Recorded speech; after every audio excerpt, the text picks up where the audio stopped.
21 of the Busted Limes podcast, the first episode of 2022.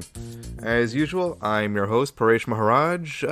Black Belt will not be joining us this time around. He has got his own exciting things going on behind the scenes. But, for now, I've got the next best thing. My good buddy, JD. Hello! I'm back! Third time's the charm. Third time may be the charm, but it's not enough times. We need you to be there for 100 times, buddy. Oh, I'm working on it. I'm working on it. But I will. Yeah, I do want to mention I did the math, and overall, like of all the recordings that we've done, this is going to be our 10th episode together. Oh, cool. Yeah. By the way, I don't know. I think my mic is picking up a little bit, but Smoke is currently on my bed right now, and she's playing with a new toy that she got, and she likes to make noise. I say new. It's like a week old, but the thing is about to die. It's almost gone. Aw. It's almost gone. Aw. Yeah. Oh well, that's what happens when you get small kittens toys. They want to utterly destroy them within like a day, and she does that very well. As cats do. Yeah. Speaking of cats, cats show up in a couple episodes of the show that we're talking about today. Yeah, the subject of our episode for today was actually a suggestion from JD themselves. Netflix's, or rather, Mike Flanagan's Midnight Mass. So I get to do it finally. I'm talking about it. I'm so happy. Oh yeah. So JD, you know I love you, right? Mm-hmm. Yeah. So I know. So you know that when I say that I don't think that this show was for me, I've built up enough goodwill to that there's no like audacity here, or like no vitriol there. Yeah. Because I don't think the show is for me. I mean, the fact that you at least you don't say like, "Oh, this show sucks," and you just say it's not for me. Yeah, I respect that. I respect that. I'm so happy when people say when people do say that, because I try to say that as often as I can. In that, if I don't like something, I try not to. I don't like to say that the thing sucks, because I just realized that this thing isn't for me. Other people will enjoy it, and that's fine. But the thing isn't for me. And this is the situation right here. Like, I love this show. This is in fact my favorite show of 2021. This was one of my favorite things that came out last year. But not at all the case for you. Yeah, and we'll get into this as the episode goes along. But yeah, although it wasn't for me, there's still a lot to like here. I see the appeal, and you know what? Let's just jump right into it. How about you give like a little plot synopsis over what Midnight Mass is all about? Yeah, I'm going to be as vague as possible, because that is how the show likes to go about it. It likes to be very vague, at least in the beginning. And by the beginning, I mean when it was announced and the teasers were dropping. I actually still haven't even seen the official, like the first official trailer. I've only ever seen that first teaser. But I knew I was going to watch it because it was the new Mike Flanagan show on Netflix. So exactly. I knew I was going to watch it. So I want to ask you this before we get into the show, which I'll go ahead and say right now, the show. So essentially the show is about a man named Riley Flynn, has been released from prison, and he returns home to Crockett Island, population 127. And at the same time, a young, charismatic Catholic priest arrives on the island, and a lot of fuckery starts to go on. A lot of fuckery starts to go on. And that's essentially the setup for the show. It's seven episodes. Mike Flanagan, he developed it. He directed all 7 episodes, and either wrote or co-wrote every episode. Also edited the entire series, because he also edits everything of his own of his. That's what he does. That's what he do. So I have to ask you, Paresh, by getting into this episode, how familiar are you with the work of Mike Flanagan?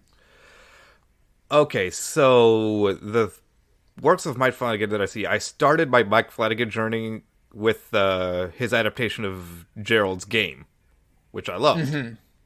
And then from there, I watched Dr. Sleep, which I also love, because it reached in, just found the exact nerve to touch, and it touched it. I don't know why I said it like that, but, you know. And it touched it. And then, even after that, I watched his, I think it's his, I don't think Hush is an adaptation, is it? I think it's his own original. No, that was an original film. Okay, then, But, again, another thought. I absolutely loved it. Have not seen Haunting on Hill House yet. So this was Midnight Mass was what I watched after those 3 movies. Gotcha. Okay, that's so interesting. So I'll talk about my Mike Flanagan journey here. So my introduction to Mike Flanagan was what would be considered his breakout film, Oculus. Oh, I didn't know that was him.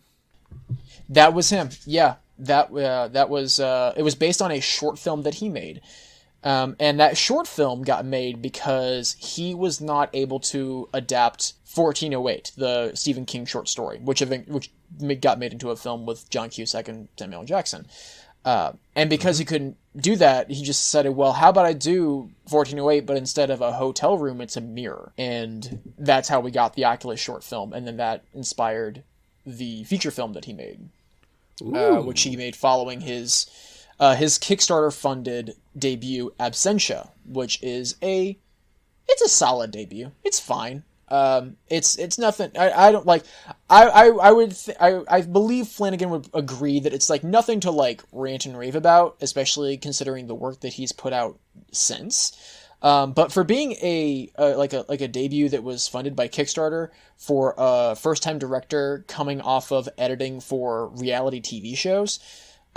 It's pretty solid, and after that, I then saw Hush. I actually watched it early 2020. It was when I first saw it because it popped up on Netflix, and I think it's still on Netflix. It is, and I highly recommend. Honestly, like every Flanagan movie, I highly recommend everyone check out. But then after Hush. After Hush, I kind of fell off the Flanagan train just because like I just wasn't watching his stuff. But the thing is, like, all of his stuff was still kind of on my radar. Like, Gerald's Game was on my radar. Dr. Sleep on my radar. The Haunting of Hill House on my radar. I just hadn't gotten to those things yet. And then Midnight Mass was announced. And I thought, and at the same time, I started listening to the podcast, The Kingcast, a podcast that I think I recommend to literally everyone. It is a Stephen King-focused podcast hosted by Eric Vespi and Scott Wampler. And it's the two of them having really like a celebrity guest every episode to discuss a King property. And they have become really good friends with Mike Flanagan. He's appeared on the show multiple times now. In fact, the first time was to discuss 1408. And they've had a ton of people. Kumail Nanjiani, Guillermo del Toro was on very recently. Michael Kennedy, the screenwriter, the co-screenwriter on Freaky. And I believe the last episode they just did was they had Tom Lennon on to talk The Shining, which this is I think the 4th Shining episode they've done. Yeah, they're not like Fables and Reflections in that it's like deep diving into one property on that one episode and then you're done. No, they like to bring in people all the time to discuss whatever the heck they want, and they go deep into the King lore. Like a couple weeks ago, they discussed The Rage Carrie 2. Oh my god! Which they came out of that episode going like, the movie is not bad. It's kind of it's like it can be kind of fun. It's a mediocre late 90s slasher teen slasher. So whatever. I have yet to watch it, but the thing is, they haven't steered me wrong yet, so, you know, I'll get to that. But anyway, back to Flanagan. This is not about the Kingcast. But anyway, like listen to that podcast, like made me want to go back and like watch all the Flanagan stuff. Because being friends with them, they're all like, before becoming friends with him, they were already massive fans of his. And that got me to finally dig into his, like, dig into the more of his films. So I finally watched his Ouija prequel, Origin of Evil, which is very good. I finally read Gerald's Game and then watched Gerald's Game. It's a great movie. Yes. And I was holding off on Dr. Sleep because I actually did want to read the book, because if you know me, listeners, I'm a big Stephen King fan. He's one of my favorite writers. I think I have literally like everything that is readily available in print. I have it. I'm currently sitting in front of my Stephen King shelves. There's a little Pennywise plush over here, guarding the Dark Tower books. And so I wanted to read the book, but I just decided, you know what? I don't care. I want to watch Dr. Sleep. So I bought a digital copy of Dr. Sleep, and I sat down and I watched the 3-hour director's cut, and that is one of my all-time favorite movies from now on. In fact, when we wrap up this episode and when we say goodbye for the day, I'm probably just gonna sit back down and watch Dr. Sleep again, because I haven't watched it in a while. Okay, and by a while I mean it's been a couple of months. Yeah, so you mentioned the 3-hour director's cut. I've only seen the theatrical version. So boy, I really want you to watch the director's cut. It is it is an altogether different beast than the theatrical, this is coming from someone who hasn't even seen the theatrical yet. I'm going off of what like Flanagan has talked about, how like. So what's great about the director's cut is that it's actually broken up into chapters. Good. So there's actually like chapter title and he even said he's like, I wanted this to feel like you were like watching. It wanted like give you the feeling of reading a novel, but you're actually just watching the movie, and it is and the thing about it being 3 hours is that it does not feel like 3 hours, or it does feel like 3 hours, but it is a beautiful 3 hours that. Right. You know, I love Dr. Sleep. In fact, like we could have done a Dr. Sleep episode and I would have been ecstatic. Yeah. Because and we would have had a ton of fun because you genuinely love that movie just as much as I do. Oh yeah. And I read the book. Maybe one. Yeah. So wait, you haven't read the book yet? No, I have. Like you have. Okay. Yeah, I read the book before I saw the movie. Yeah, so I know of the big changes that they made. I know of that because and actually, I highly recommend you check out the episode they did on Dr. Sleep on the Kingcast with Louis Peitzman. That's a really good episode. They and they get into like how they all have very different feelings on the book itself. Like they all love the movie, but like Eric Vespi. Liked the book when he first read it. I forget exactly how he felt. However, the other host, Scott Wampler, actually disliked the book so much that he never finished it. Ooh. So when he went to go see the movie, he's like, okay, I like Gerald's Game, I like Mike Flanagan, but he's really like he's like pushing it with this. So he was like. As he put it, he was ready. He went into that movie ready to hate it, and then he came out of Dr. Sleep and he's like, "I don't know how, but that movie is great." That's good. And yeah, so like this is all to say that I genuinely think the world of Flanagan as a filmmaker. I really do. So the only thing of his I haven't watched fully is The Haunting of Bly Manor, the follow up to Hill House, which has nothing to do with Hill House. It's just another. It's another ghost story set in a big house, with a great cast of characters. I'm still haven't finished that one, but you say you haven't watched Haunting of Hill House yet. I highly recommend Hill House. That is I honestly if you didn't like Midnight Mass, I actually think I think you will like Hill House. I do think you will like that one a lot. And also Hill House, I will say, that is one of the that is one of the three things, horror things, in which a jump scare actually genuinely scared the shit out of me. Oh, nice. Yeah, the other two times being Insidious and Sinister. Those are the only other horror movies that have had jump scares that genuinely, like, got to me. And The Haunting of Hill House has the one that got me the most. And on top of that, it is a creepy show. It's also basically a family drama. Because the way I like to think of Flanagan is that he likes to make family like a lot of his stuff you could describe it as family drama made with the techniques of a horror filmmaker. The horror of family drama. Yeah. I see exactly what you're saying. Yeah. Because that is all over Midnight Mass. Yes, absolutely. Yeah. So I guess now is the time to get into Midnight Mass. So how do you want to go about talking about this show? Okay, so I do have I have my notes right in front of me for each episode. Mm-hmm. Of course, varying length, but you know what? I've got all day today, so how about you?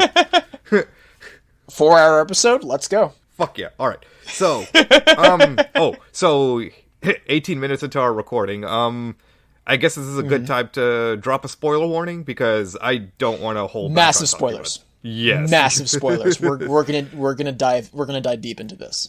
So, but if you just want a brief recommendation, I say, yeah, give it a shot. Don't let what I'm about to say about the show discourage you. There is a lot to love here. So yeah, check it out. Yeah, and if you have tastes that align align more with me, I wholeheartedly recommend the show. I've tried to recommend it to everyone who I think might enjoy it. However, this time unfortunately backfired, but I'm still excited to get. But that just makes me more excited to get into this conversation. Right. Because one last thing before we move on is just at the end of the day, I still finished the show. I didn't just give up on it in the middle. You didn't rage quit on it. Exactly. And man, wait till we get to the last two episodes, because that's got some good shit in there. Yeah. So, JD, you mentioned that our story starts off with this guy who got out of prison. Why was he in prison in the first place? He was drunk driving. He went into the other lane, hit another car head on, and killed the teen driver of this car. This teen girl. She died in the wreck. He is then sentenced to he's sentenced to 4 to 10 years, and he does wind up getting out after 4 years. Mm-hmm. So I'm assuming that his charge was non-voluntary vehicular manslaughter. Yeah, vehicular manslaughter. Yeah. Okay. Would non-voluntary be a part of that, or is it just straight up vehicular manslaughter? It's not considered involuntary because we're assuming that he. Of course, they don't go into much detail on it for pacing issues, but if just lawyer brain gears turning here, I assume it was still considered voluntary because you voluntarily got drunk. He wasn't forcibly. Right. Yeah. So if you were voluntarily, it's not like you were forced into the car by someone at gunpoint. Exactly. And then which I feel like at that point that would be involuntary. Yeah, because it's duress. Since you didn't want to be in the car, you were being held at gunpoint. Right, duress. Yeah. Oh yeah. By the way, that's how the episode opens. By the way.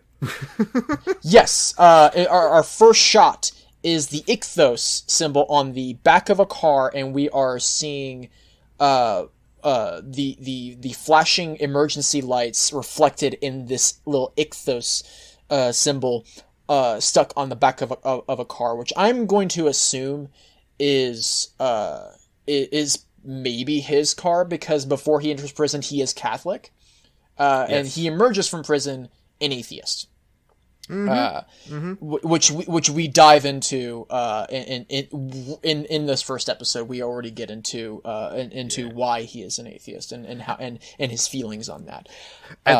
Dude, no, one little highlight that I want to point out is the minute that I love it when a show is able to just tell you what it's about with just one 5-second clip. And here it's when he's sitting on the curb with the cop checking him out, and he's praying. And then the guy who's checking him out just tells him, he's like, hey, while you're talking to God, ask him why he lets the drunk assholes live while the kids die. I'm just like, oh, yep. It's that kind of that show. Type of show. Yeah, which I also want to point out. I don't know if you were able to read it before we started recording, but I sent you an article that was written by Mike Flanagan after the show came out. Oh, shoot. I don't think I did. I'm sorry. It's okay. But I do believe it helps puts the show in context more, being that this show is the most personal thing he's ever made. That definitely comes across.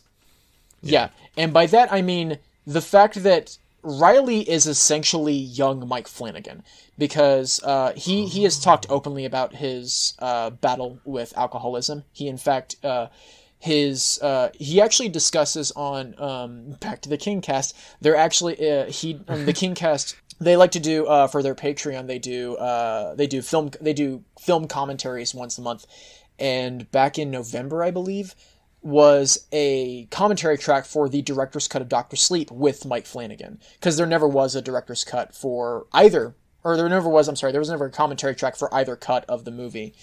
And in that commentary, he mentions that it was during the filming of Dr. Sleep that he decided to get sober. In fact, it was exactly October 18th. It was the day The Haunting of the Hill House debuted, and he's like, I got home from filming. We watched. We did a watch party of the first episode of Midnight Mass, and I decided I was going to quit drinking. And also, fun fact, that is the same. He has the same sobriety anniversary as Stephen King. Oh wow! Yeah, it just happened that way. He reveals, and so this was October 18th, 2018, when he decided to get sober. So then a year later, 2019, before the release of Dr. Sleep, he emails Stephen King and says, "Hey, I just want to let you know, today is my 1-year anniversary of sobriety, and it's all thanks to the making of your book into my movie." And Stephen King says, "It's funny, today's also my anniversary." But of course his anniversary is from he got sober in 1988 or something like that. Right. Something like that, yeah. Yeah, I forget exactly when it was, but it's the same. It just happens to be the same day. And I to me, Flanagan and King are so intrinsically tied, and it's not just the fact that Flanagan has made 2 of the best King adaptations, but it's also the fact that I believe that Flanagan is the film equivalent to Stephen King. I remember back when we talked about The Green Knight, I said David Lowery was the film equivalent to Neil Gaiman. I want to walk that back and say, no, not David Lowery, it's Guillermo del Toro. Del Toro is the film equivalent to Neil Gaiman. I want to correct myself on that. Yeah, agreed. But here I believe that Flanagan is the film equivalent to King. And one of the reasons I really think that is that Flanagan, his horror, it stems from the characters, and really, his movies, his stories focus on the character. They're all character-driven stories. Oh, yeah. And then the horror comes from deep-seated fears that he has already, and then he just blankets these stories in these fears. Yes. And Midnight Mass has a healthy dose of that. Yeah, and honestly, we see the Stephen King influences pretty much right off the bat after Riley gets out of prison. Because we're then introduced to, what was the name of the island? Crockett Island or something like that? Crockett Island. The Crockpot. Oh, the Crockpot, right. That is actually what they call it. Yeah. Yeah, and I also love that they have a potluck and they call it the Crock Potluck. Yes. It's so cute. Yeah. this tiny little island town, and that's actually the majority of this first episode, is just showing you around the town and just making it feel lived in and real, which is a very Stephen King thing to do, because you look at books like Cujo or It, they all take place in this sleepy little town that gets rocked by this shit that goes down. Yeah. In fact, there are, like, I do want to, like, at the end of this episode, I do have a kind of like a little list of, like, if you like this show, there are some King titles that I want to, like, recommend to people, but I want to leave that to the end of the episode to, like, have like a little recommended reading list for listeners who may not dive into King like you and I have, because I know, like, you have also read plenty of King yourself. Yeah, I'm just now reading Pet Sematary. Yeah, I still need to read that one, and I'm so happy that I actually do have. My paperback copy is like has like the original paperback cover from the 80s, so it's got nice. Zelda the cat above the cemetery on it. It's such a great cover. I really miss the old paperback covers from the 80s for not just Stephen King books, but for all horror paperbacks, because like they were so much better. They were just so much better. Right. You know, like the covers today they're fine, they're serviceable, but like I really wish we had those painted covers again. They were really, really wonderful. Oh, for sure. Yeah, I think this show is. I mean, and to be honest, this is Flanagan. Even though he's not adapting King, this is him at his most Stephen King. It's him really riffing absolutely off of King and taking and even the thing I love is that it's not just him. There are actually like specific actors who are also pulling from King things. Kate Siegel, for instance, who plays Erin Green and is also a creative partner of Mike Flanagan, as well as his wife. Kate Siegel is. Yeah, Kate Siegel is the fucking cool. She actually she was also the star of Hush, and they wrote it together when they were still dating. Nice. They got married. They got married after that movie got made. But so Kate Siegel and she herself is a big Stephen King fan as well. She's been on the King cast talking about plenty of titles. But something that that pertained to her character, she took a lot of inspiration from a book that I'm still in the process of reading, and a book that I mentioned to you and some other people in one of the Discords that we're in, the book Rose Matter, which for the listeners who don't know, Rose Matter is a book about a woman named Rose Daniels who is trapped in an extremely violently abusive relationship.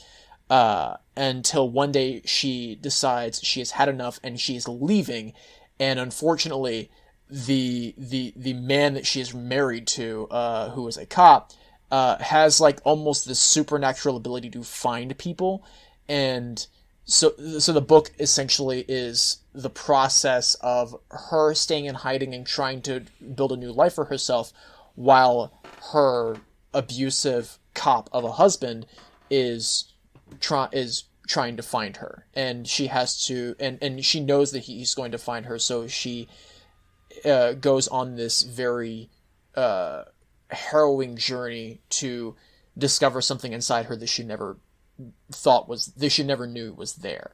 But what's really interesting about Rose Matter is that, in fact, it's on the paperbacks that are out, that are like readily available now.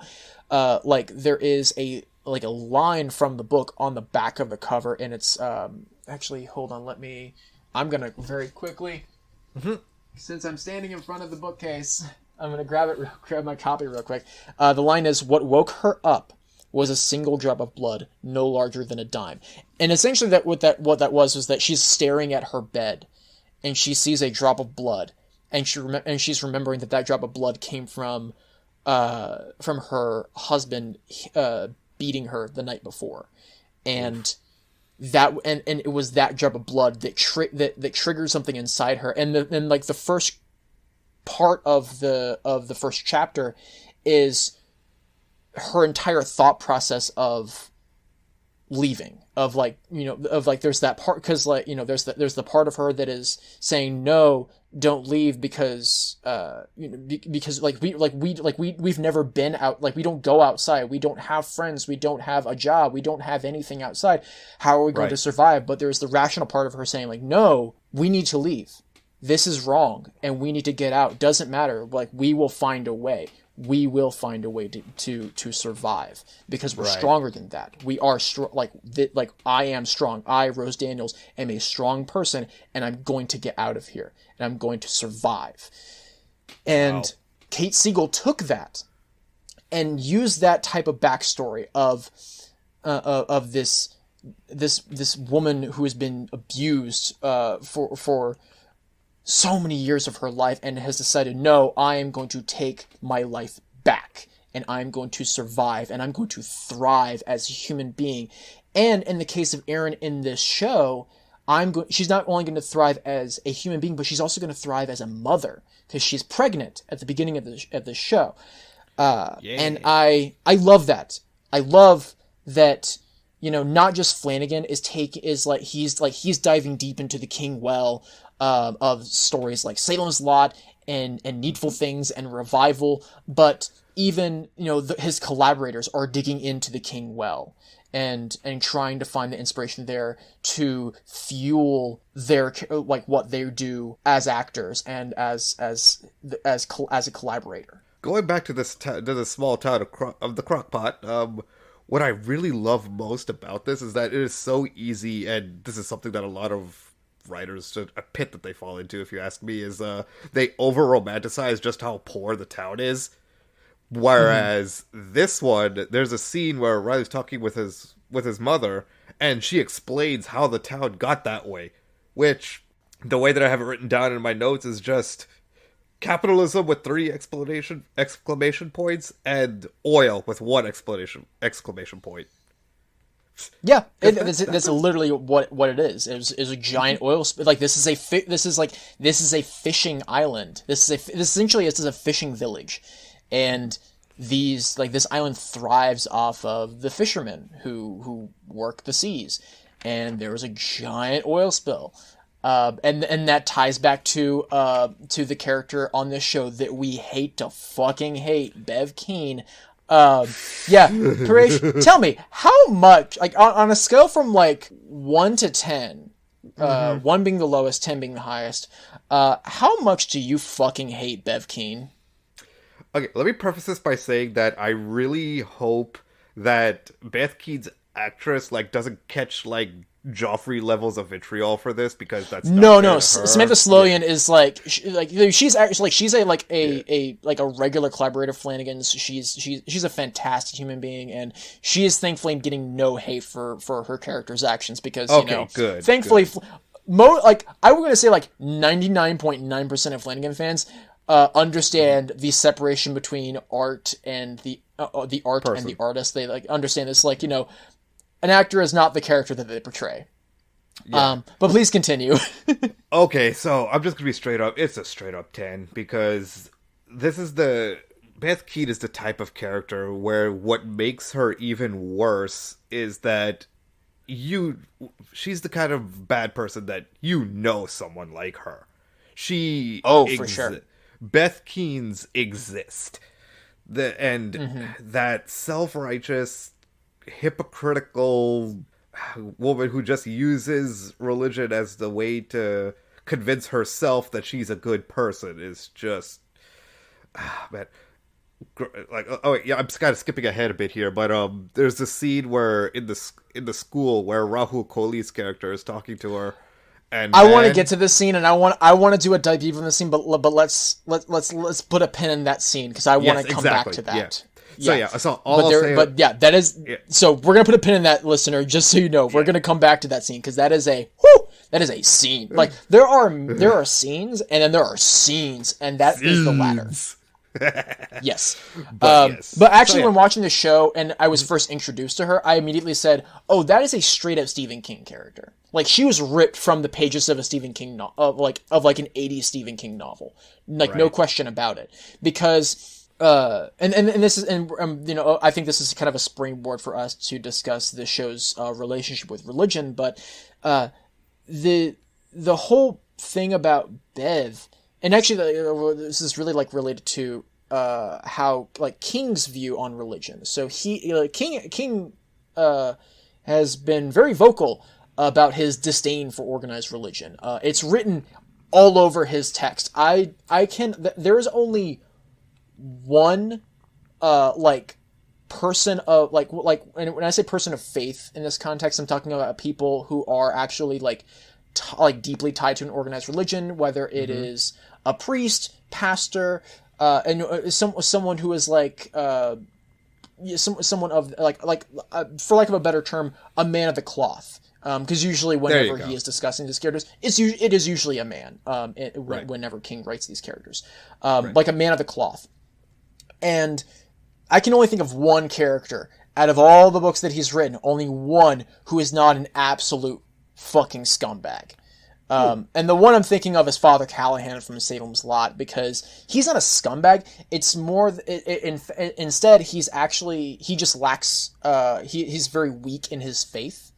There's a scene in Salem's Lot where he's going up against, spoilers for Salem's Lot, it's a vampire story. But he's going up against the vampire, and he holds up his crucifix to ward off the vampire. But it doesn't work because because he doesn't have faith.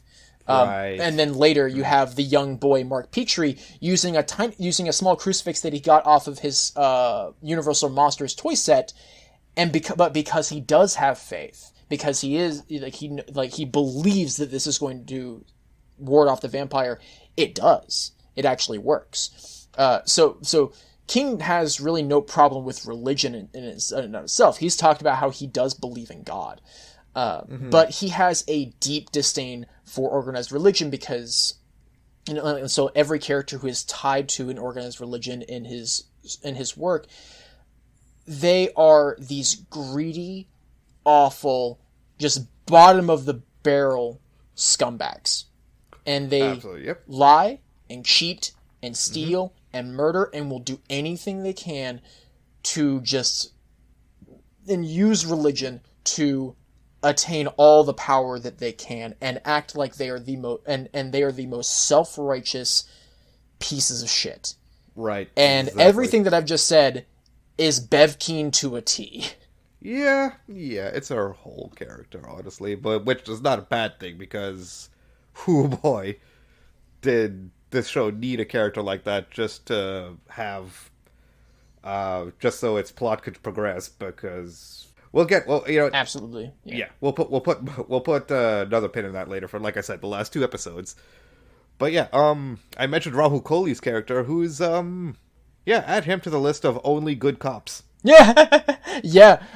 Which, good lord, when he explains his backstory, when he sits down with Sarah Gunning, I believe that's in the second to last episode.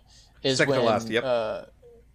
he explains to Sarah Gunning why he won't launch a full investigation into because this island, and I think this is when we're going to be getting into this show's relationship with religion, because it is this show. This show is all about us as people and our relationship with religion. And he gets into that episode about about why he took the position of sheriff on this island. This island that again, the population, as stated in the first episode, is 127. Yeah. Teeny tiny. That's it. 127. Yeah, there's a school that has a handful of teenagers and some children, and there's a few families and maybe, and I want to say at most 10 fishing boats, and that is that is their major income to the city. Yeah, and the town doctor lives with her mother. And the sheriff's office, not the police precinct or department, the sole sheriff's office that has one jail cell is in the back of the general store. Just to give you an idea. Yes. And also, like, we're talking about a lot of the actors, like, the cast is incredible here. Yes. Like, we have, like there are a lot of first-timers in the world of Mike Flanagan. We mentioned Riley Flynn at the top. He's kind of like, he is our main character starting with the show, right? Riley Flynn, played by Zach Gilford, who a lot of people will probably recognize. He played, good Lord, I'm blanking on his name. He had a major role on Friday Night Lights. That's what a lot of people know him for. And then the other major character in the show, who has never been in a Flanagan thing before, Hamish Linklater, who plays Father Paul Hill.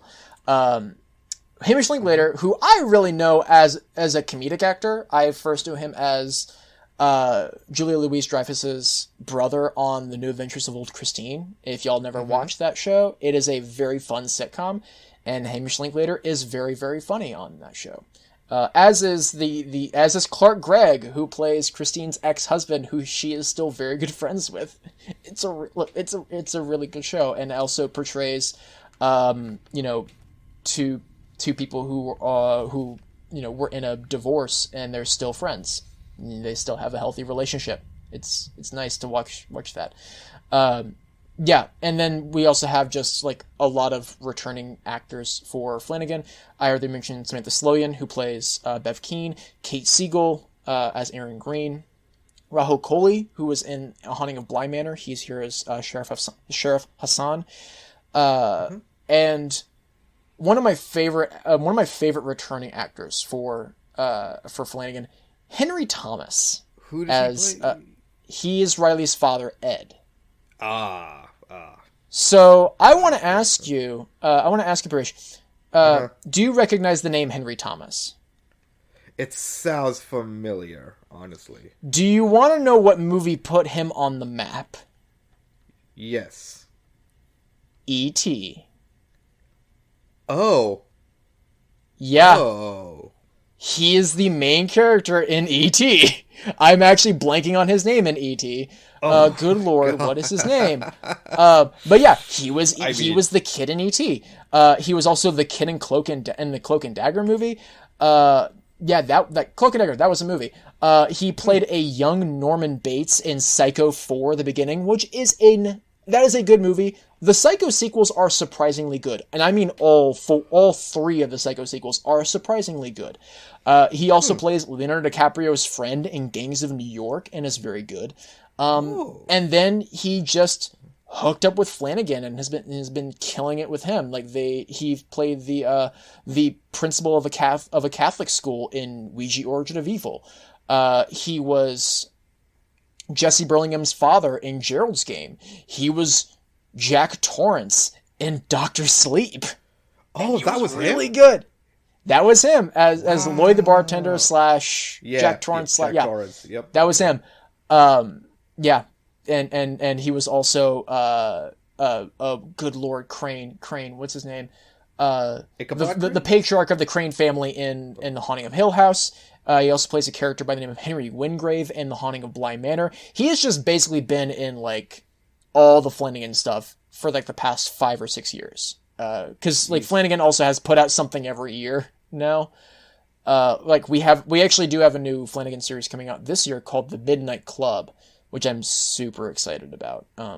Yeah, I'm not going to get into what that is because that's not what the show is. But after the show, Paresh, we're going to talk about what that show is going to be, and I highly recommend everyone watch that, like check out and see what that show is, and come with me on the Midnight Club hype train. But yeah, I love the casting of the show. It's fantastic. It's got it all. Also, actually returning from Hush, Michael Trucco plays Way Scarborough, the mayor of the town.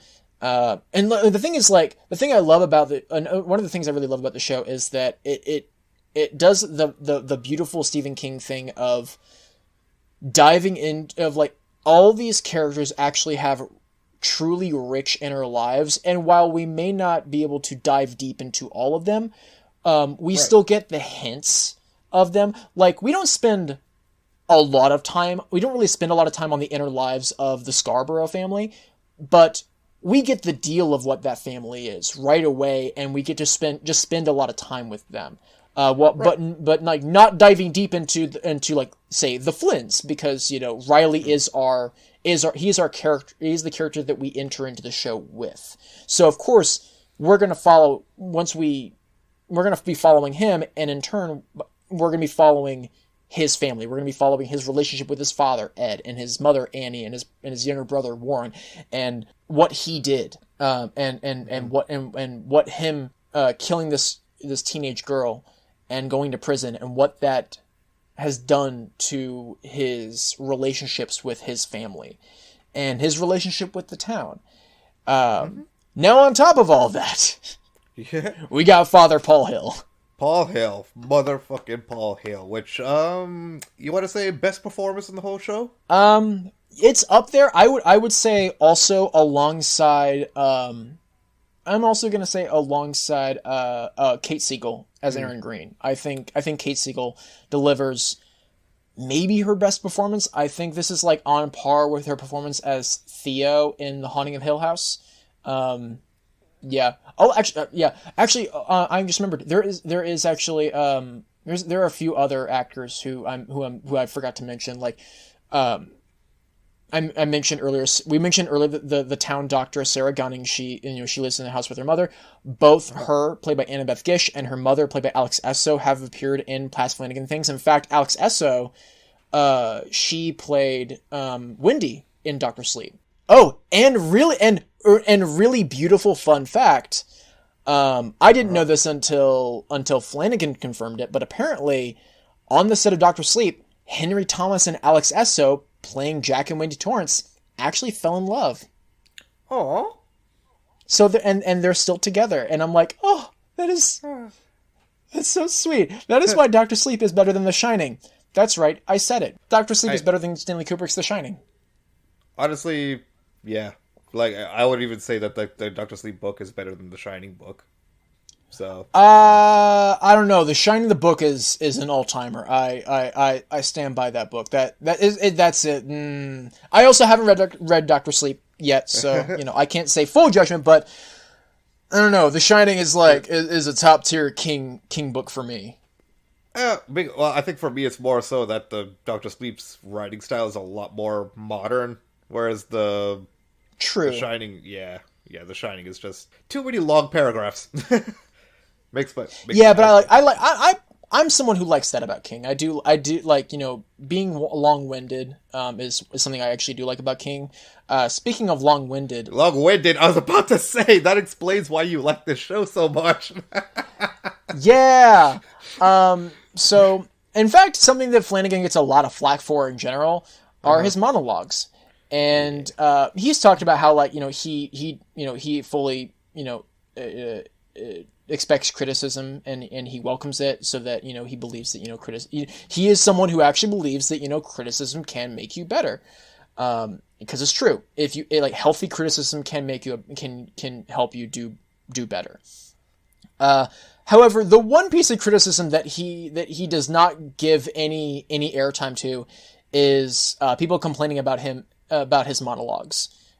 He doesn't care about what people think about his, because as he's put it, the monologue is something that used to be applauded in the past. It's something that was like that was like what I'm thinking of something like, I don't know, like A Few Good Men. A Few Good Men has like monologue after monologue in that movie. I'm thinking specifically of the one that we all know, the Jack Nicholson "You Can't Handle the Truth" speech that he gives at the end of the movie, which is truly like a great piece of acting. And everyone quotes "You Can't Handle the Truth," but Jack Nicholson later has a line in that same scene where he's like, I'm gonna rip your head off and piss in your skull, I think is the line. That's 90s Aaron Sorkin, y'all, went hard. But he really loves, Flanagan loves to have his actors, have his characters monologue, which I genuinely love, because when an actor gets to just sit and pontificate about the nature of humanity and the nature of life and death, I mean, honestly, give it to me all day, all damn day. That's what I want at the end. Yeah, I really love it. And yet you're not, and like I said, my opinion on the show is the minority opinion on this show, because I'm seeing like other people whose opinions I respect on Twitter. They're saying the same thing you are. That if it is a must watch for anyone who wants to get into acting because of all the monologues. And like I said, I get it, but here's the thing: the difference between a monologue and say like a 2-hour movie, and the difference between a monologue and a 7-hour TV show is, if I see a monologue in a movie, I'm just like, okay, well, I've only got like 2 hours left of this. I gotta go push through it. But if I'm hearing a monologue in a TV series that I'm watching on Netflix, and then I see I'm only on episode 2, I'm just like, Jesus, I have 5 more hours of this? Come on. You see? See, and I'm the complete opposite. I welcome them. I really do welcome them, because I just think it's that there's an actor who kind of gets to flex it. Now of course, like, he does love to have, he is a director. He loves to he tells his story visually, but at the same time, he is a writer, and he, wants, in, sometimes these characters, and also, like, this is, like, it's a story. It's all made up. It's okay to have your characters just say how they're feeling sometimes, and say what they, and like, just have conversations. Like, I don't, like, what I like about these monologues that are throughout this series is they don't feel, at least for me, I feel that you disagree with this, but I feel that they come very natural to the show. Like, they fit very naturally within the conversations that are already taking place. I'm thinking specifically of one Riley has that he's giving to Aaron when it's the first time they've spoken to each other since they've arrived back on the island, because Riley and Aaron, they were high school sweethearts. And then she ran away from home at 16 because, as we find out, her mother was an alcoholic and extremely abusive, and I mean extremely abusive. And like, not just physical, like, we're talking deep psychological trauma here, everyone. But so this is the first time that they have seen each other in several years. So they're discussing, like, they're talking about, like, they're catching up, and I love that, the catching up is very natural. They're asking questions about each other, like, where have you been? What was going on with you? Like, oh, I heard this about, like, oh, I heard, like, oh, you're pregnant, and then they're talking about that. And then we get to the moment where Aaron asks Riley, like, how are you doing? Like, how are you? And he's like, fine, I guess. And she goes, no, Riley, how are you? Right. And he dives deep into himself, and he's like, because this is also coming right off of him telling her, yeah, I came out of prison an atheist. Like, a lot of people find God in prison. I didn't, and I tried. I looked everywhere. I threw the Bible. I was given a Bible that night, and I threw it away. It almost felt like instinct. And then from that point on, I just kept looking for God because I wanted to find an answer to he's like how could a just God let happen what I did? And he's like, I did a horrible thing, and why am I still alive? Why am I still here? How can there be a just God if something like this can happen? And this is something that a lot of people who are on their faith journeys and who wind up atheists, they feel this way. This is a question that pops up a lot for us. And, Flanagan being he is a former Catholic, he is now an atheist. He wrote Riley as him at the beginning of his faith, of his journey on to becoming an atheist, onto who he is now. Like, Flanagan, and Flanagan doesn't try to pretend that he knows what the meaning of life is. And he's like, because for me, in my personal opinion, there is no meaning to life.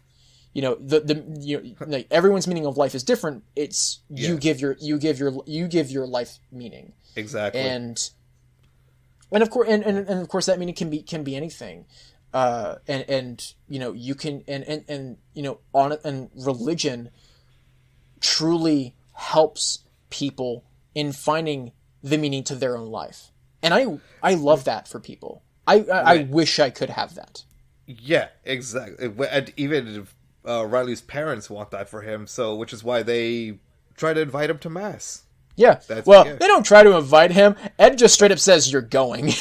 That's true.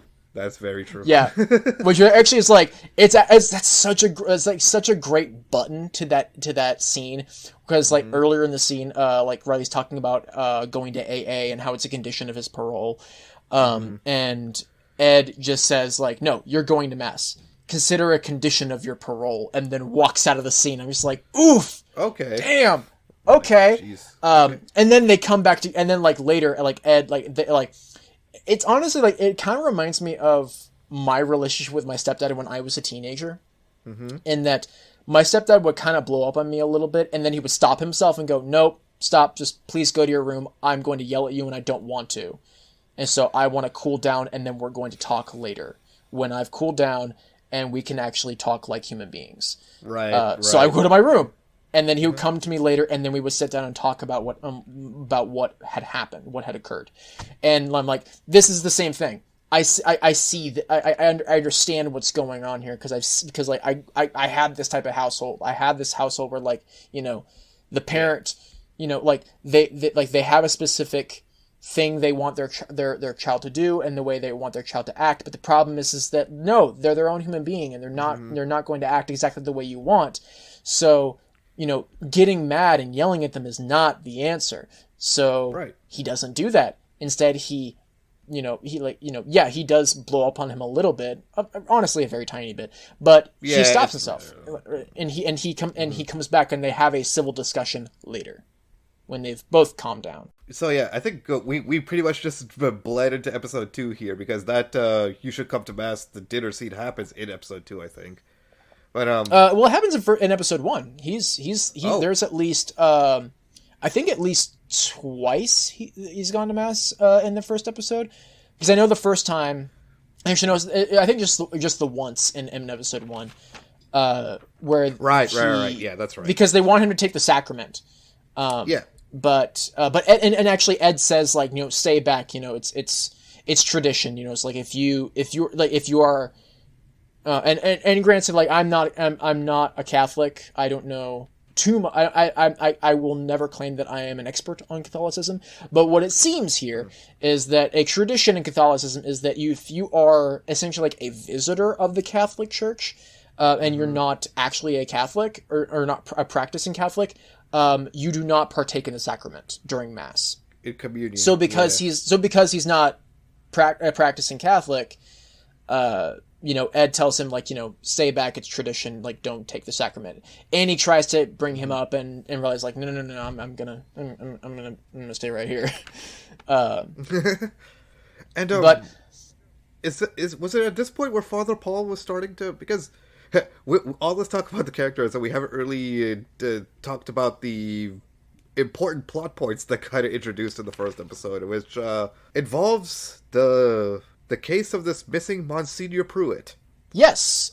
So something that, and actually the way we are introduced to Bev Keane is that she is looking for Monsignor Pruitt, he is the leader of St. Patrick's Catholic Church, like the main church on the island. And it turns out that he is revealed actually in that earlier dinner scene between the Flynns, that apparently Monsignor Pruitt, there was a collection done at the church to have him go on, I forget what the journey exactly is called, but walking in the footsteps of Jesus and going to, oh my Lord, Jerusalem. Yes. And they send him on, and he's on like a 2-week journey, and he was supposed to arrive that day, the same day that Riley arrives, except he's not there. He's nowhere to be found. And then, and also I love the hiding of Paul Hill throughout the beginning of the episode, and the final reveal who this figure is, because Bev is looking all around the island. She's looking at the ferries. She's going around, and eventually she comes to his home that's right next to the church, and there's smoke coming out of the chimney. She's like, he must. I guess there he is. I just missed him, and it was just kind of weird. It's like Monsignor Pruitt is like 80 years old, and is like, and has like nearly severe dementia, as we later find out. And then she walks in, and and there's someone there who is not Monsignor Pruitt. And then the following day, the two altar boys, one of which is Warren, Riley's younger brother, the door opens, and there's a man there that is not Monsignor Pruitt. Nope. And then we get the full reveal of Paul Hill walking into the Catholic Church. And he stands at the pew and he says, "Yes, I understand. You're expecting Monsignor Pruitt. However, there was, he's an elderly man. He fell ill. Yeah, he fell ill. There are other pastors who saw that he had fallen ill, so he is recovering on the mainland. He's like, don't worry, he is going to be fine. But he has to recover on the mainland before he has to rest before he can come and back on the island. I have been sent by the archdiocese to not replace him, but to just oversee the church until his return." And my God, how charismatic is this Father Paul, dude? Because I mean, Hamish Linklater is just look. First of all, Daddy.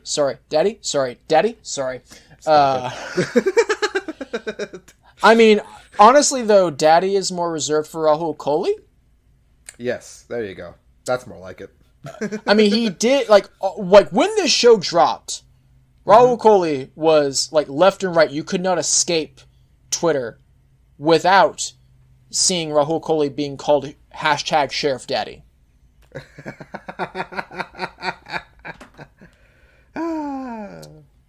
And I mean, Rahul Kohli is, sexy man. I'm just gonna take a sip of tea. Take your time. Take your time. Because I'm a thirsty bitch. When was your last confession, JD? Exactly. Anyway. 24 years ago. Whoa, shit. Okay. I was in my mother's womb. Like I said earlier, I'm not Catholic. I was raised Baptist. I was raised Baptist, yeah. But not even by my mom, by my grandmother. My mom doesn't really practice she is honestly, like, when it comes to religion, my mom is literally the most apathetic person I've ever met. Because I once asked her, "Do you believe in God?" And she just like, "Honestly, I just don't really care." I'm like, "Oh, okay." She's like, "Yeah, like this is the life I have, and whatever happens after, okay, whatever it is." I'm like, wow, that is not the answer I was expecting, but cool. But yes, anyway, Father Paul manages to win over a really big population, or a big, very sizable chunk of the crockpot here, and yeah, because at the start, like, the church is like, they got some parishioners, but not a whole lot. It's a fine amount of people who are attending church. And he later mentions, I think, in the second episode, when we get to the first day of Lent, he does mention that he's like, there's always like an uptick during Lent. It's like, like Easter and Christmas, yes, of course, like we always know that, but for some reason Lent, it's not like a crowd pleaser like Easter or Christmas are. So why is it Lent? And like he goes into this whole thing about the nature of forgiveness in relation to God.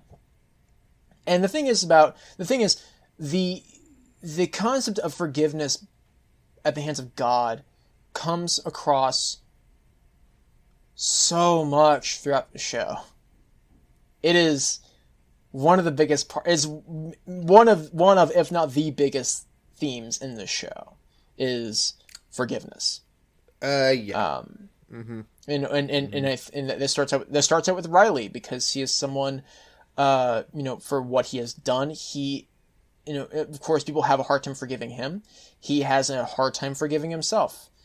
Then we have the character of Joe Collie, he's the town drunk. He has a great dog named Pike.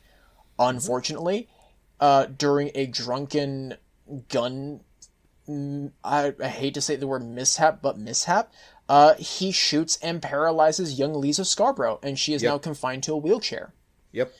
Until the events of the end of episode 2, when Lisa walks. Yeah.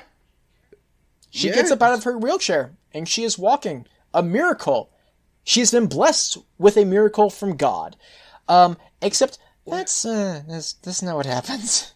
That's not what happened. No, and just going into episode 3, one of the first things that happens is, of course, what's the first reaction to the miracle? Everyone starts crying to the church, just saying like, "Hey, can you do this? Hey, can you do that?" And what does Bev say? She says, "Sorry, not how that works."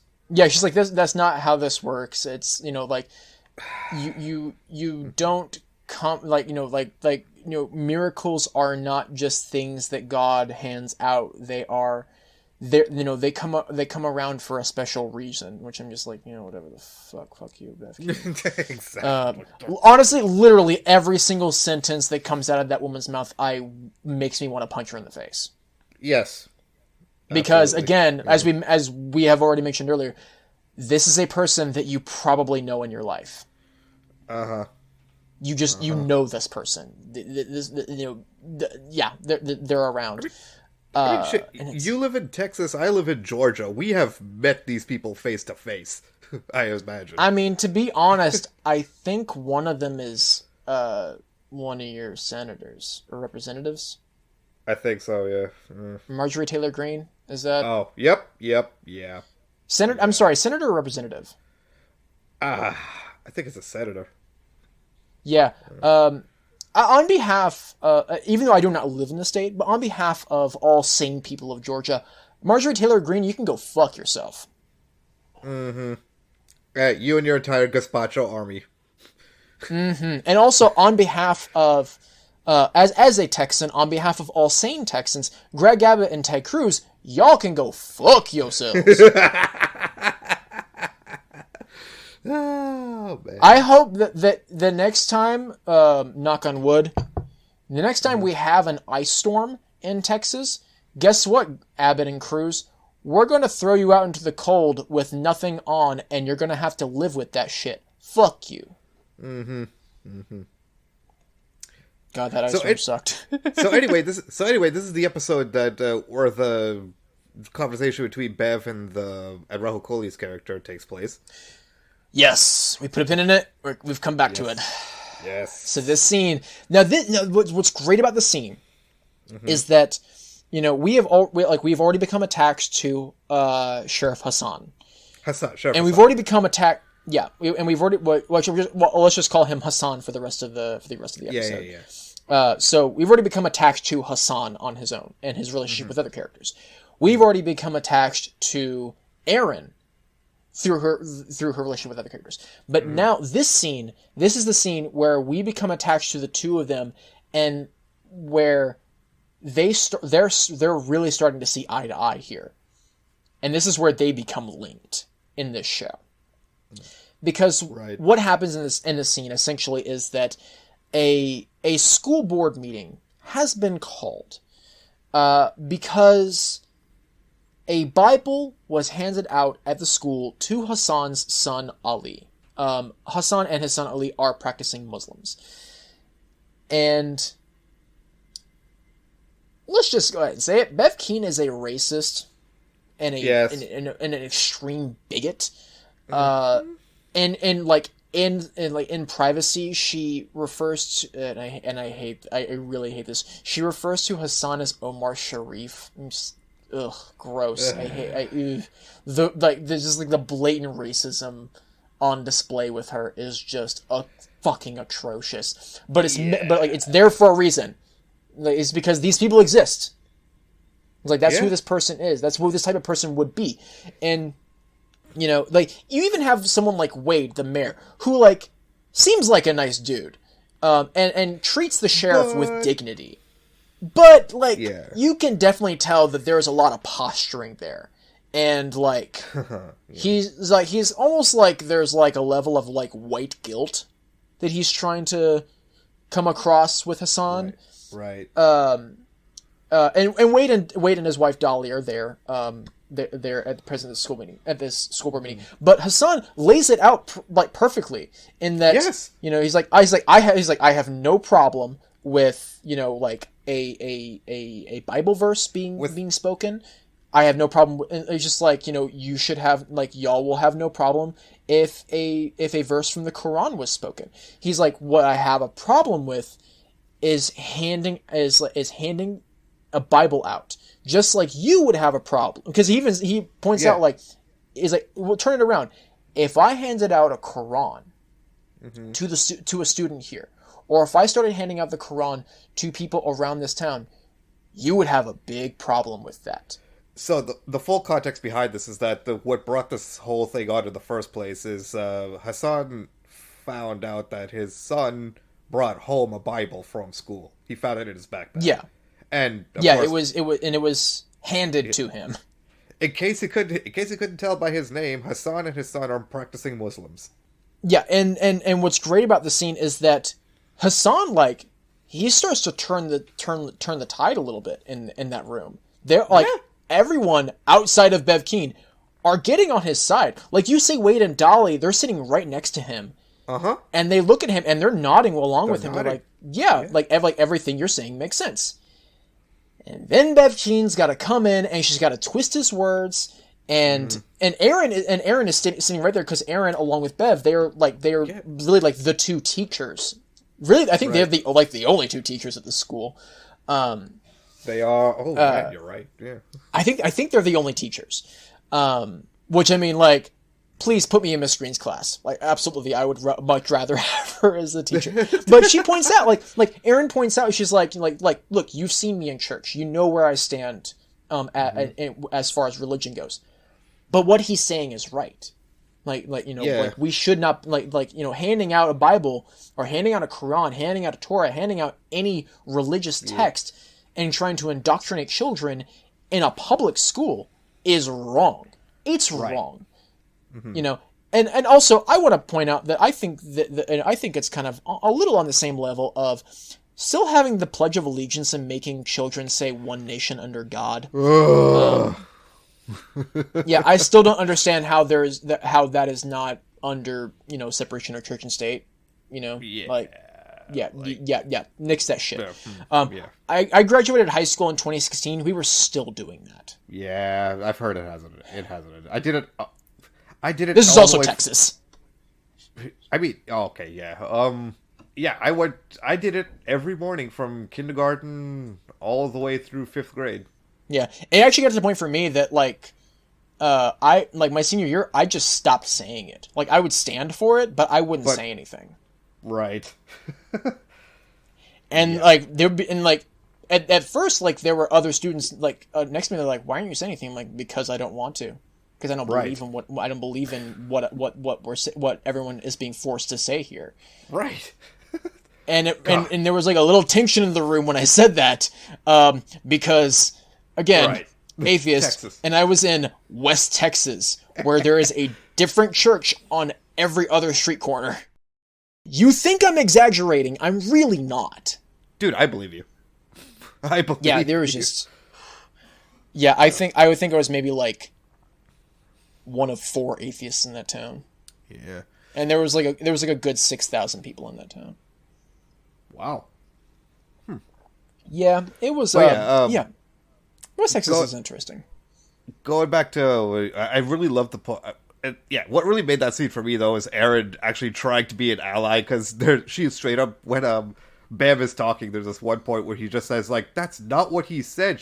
But then Bam just cuts her off, and then she just cuts her off. Yeah. Like that. Like, yeah, I'm like, yes, like let Erin fucking speak. Like, it's like she actually like being a teacher at the school. She essentially is some type of authority, because like you know, she is the one who, who she is the one who molds the minds of these children at the school. So therefore she has some type of authority. So like Bev King, shut the fuck up and let her speak. Of course she's not to. Bev King. She's not going to, because she notices that Hassan is turning the tide in that room. She sees the look in these people's eyes, and she's like, no, you can't do that. Yeah. I am righteous, and my religion is the only religion, and I'm going to like just, basically she's just like, I'm just going to scripture you until you shut the fuck up. Scripture you until you shut the fuck up. That's exactly what she does too. Like, oh my gosh. Is this... Refresh my memory. Is this the same episode where Hassan's son actually started expressing interest in joining Mass? It has to be, right? Yes, it is. So this is actually. So I want to take a quick jump back, because the thing about Midnight Mass is that it is a horror show. Yes, and we really haven't gotten to the major horror elements of the show yet. Like, honestly, like, Bev Keane is a horror unto herself. Like, I fully believe that she is the villain of this story. She kills a dog. She kills a dog. Oh yeah, we haven't even gotten into the death of Pike. So, like, as I mentioned earlier, there are cats in the show. They're all dead. They all die mysteriously. Like, no one can figure it out, except, like, they all wash up. Like, there's this massive storm in the first episode. And then like everyone boards up their windows and they're all hunkering down, and we already know at this point that Monsignor Pruitt is supposedly not on the island, and he's on the mainland recovering in a hospital. And then Riley looks out the window during the storm at night and believes he sees John Pruitt, because John Pruitt had like a very specific figure, and he always wore a black trench coat and fedora, and that was, it's like, basically he was a shadow. Like you see the silhouette of the shadow. That's Monsignor Pruitt right there, and he sees him outside, and he's like, and he just goes out into this, like, well, first he gets his family, and he's like, I thought I saw him out there, and they're like, no, he's not here. Go back to bed. Right. But eventually Riley sees him again, and so he goes out in the storm, and he actually chases after him on the beach, and then he just disappears, just fucking vanishes. Woof, gone. Just woof, gone. He does. Yeah, he straight up does. And then the actual end of the episode is, it's morning. The storm has passed, and the Flynns are kind of surveying the wreckage around their yard. They go around the back where like they're right on the beach of the island, and Riley's like, Dad, what's all that? And they go on the beach, and the beach is filled with dead cats. Yeah. With bites sticking out of them. When I say filled, I mean filled. Like, there's definitely like well over 100, possibly 200 cats. Yep. Who are dead. And it's revealed at the opening of the second episode, which actually has a beautiful, like 6 or 7 minute oneer opening this episode. Yes. Just following all these characters across on the beach, reacting to what's going on. I love the oneer. I love oneers. Like I love those like 7 minute oneers that you don't realize are a oneer until like 4 minutes in. And you're like, oh fuck, this is so good. And then like, it's like, I don't care that I noticed it now. I'm just like, I'm staggered at the fact that it took me this long. It took me like 4 minutes to go. I was like, wait a minute, the camera hasn't cut yet. Huh. Yeah, I know. And hey, you know what? I love that shit. And like Flanagan, he's on top of being a great director and writer, he's also a fantastic editor. Because, like I said, he edits all of his things. Every movie he's ever made, he's the editor. Like this whole show, he was the editor. I know Haunting of Hill House, he didn't fully edit himself, but like a good portion of that, he was the editor on that show. But they realize that the cats, like, they have incisions in their necks, and they're all drained of blood.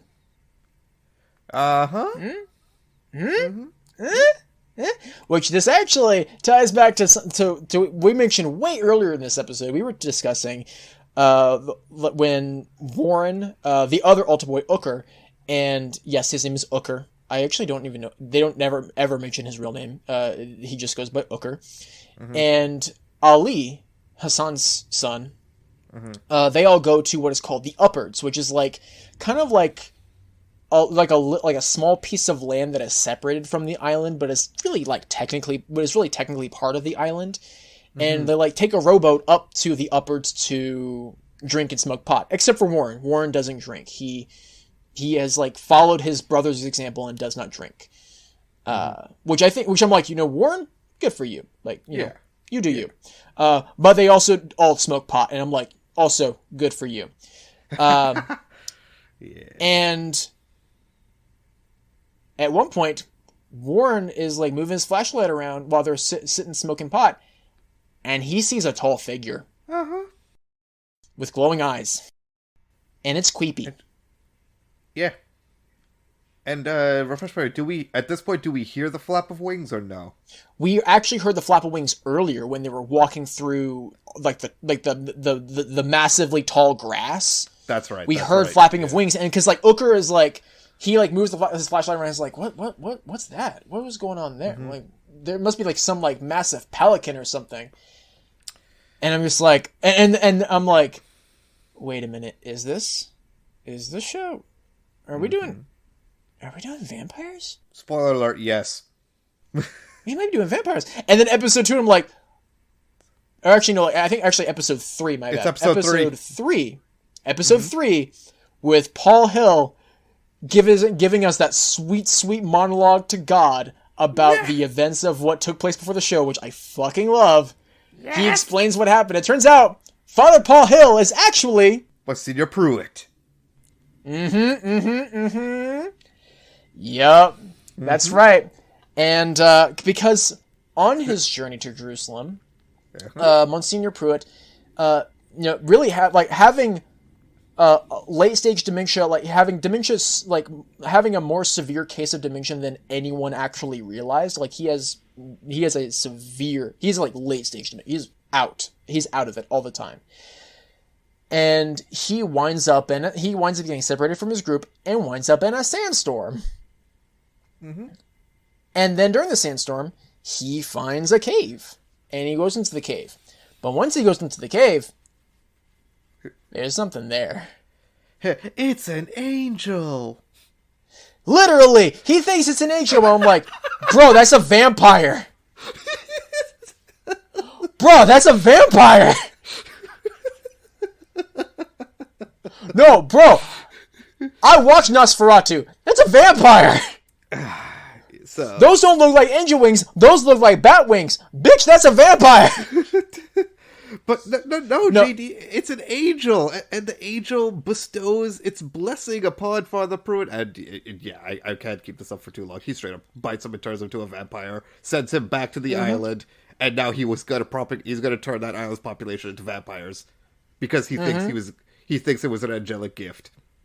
Yeah, and honestly, like I love the way Flanagan writes the leaps of logic that they're all taking into believing that this is an angel. The idea that God no longer wants us to suffer and die and enter the kingdom of heaven. Instead, we will have the kingdom on earth, and we will enter and essentially we will become enter the eternal night.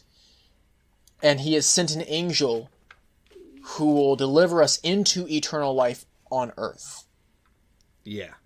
And I'm like, if I weren't sane, I would believe this. I'm like, the logic is kind of sound here. But no, Paul, that's a vampire. And see, here's the thing. I honestly think this Midnight Mass takes place in a world where vampire stories don't exist.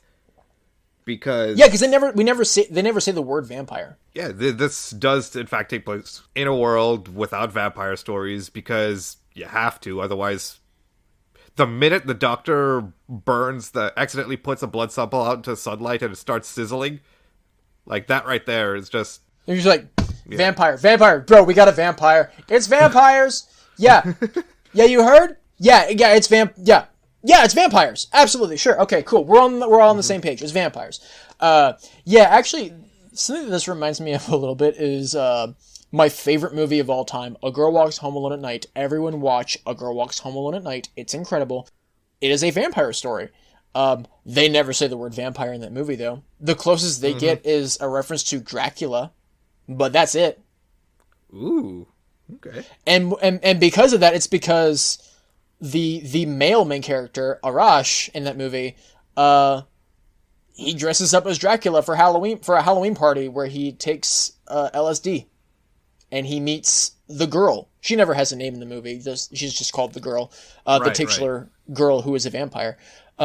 She asks him, "Who are you?" and he says, "Dracula."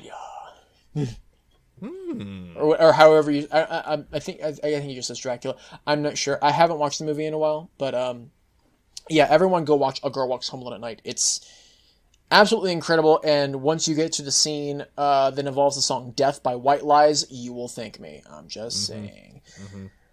But yeah, going back to here now, where how they, again, going back to your point about how Flanagan writes the justifications or the leaps in logic that they make, because think about it from the church attendees' point of view too. Like, they just saw this guy apparently give the girl the ability to walk again, and then in this episode, he seems to come back from the dead.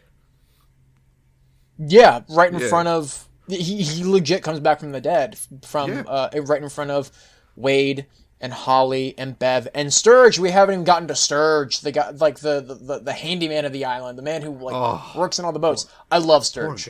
Yeah, I do. I feel Sturge so is bad like honestly like underrated MVP. He's like the underrated MVP of the show. For sure. I really love Sturge.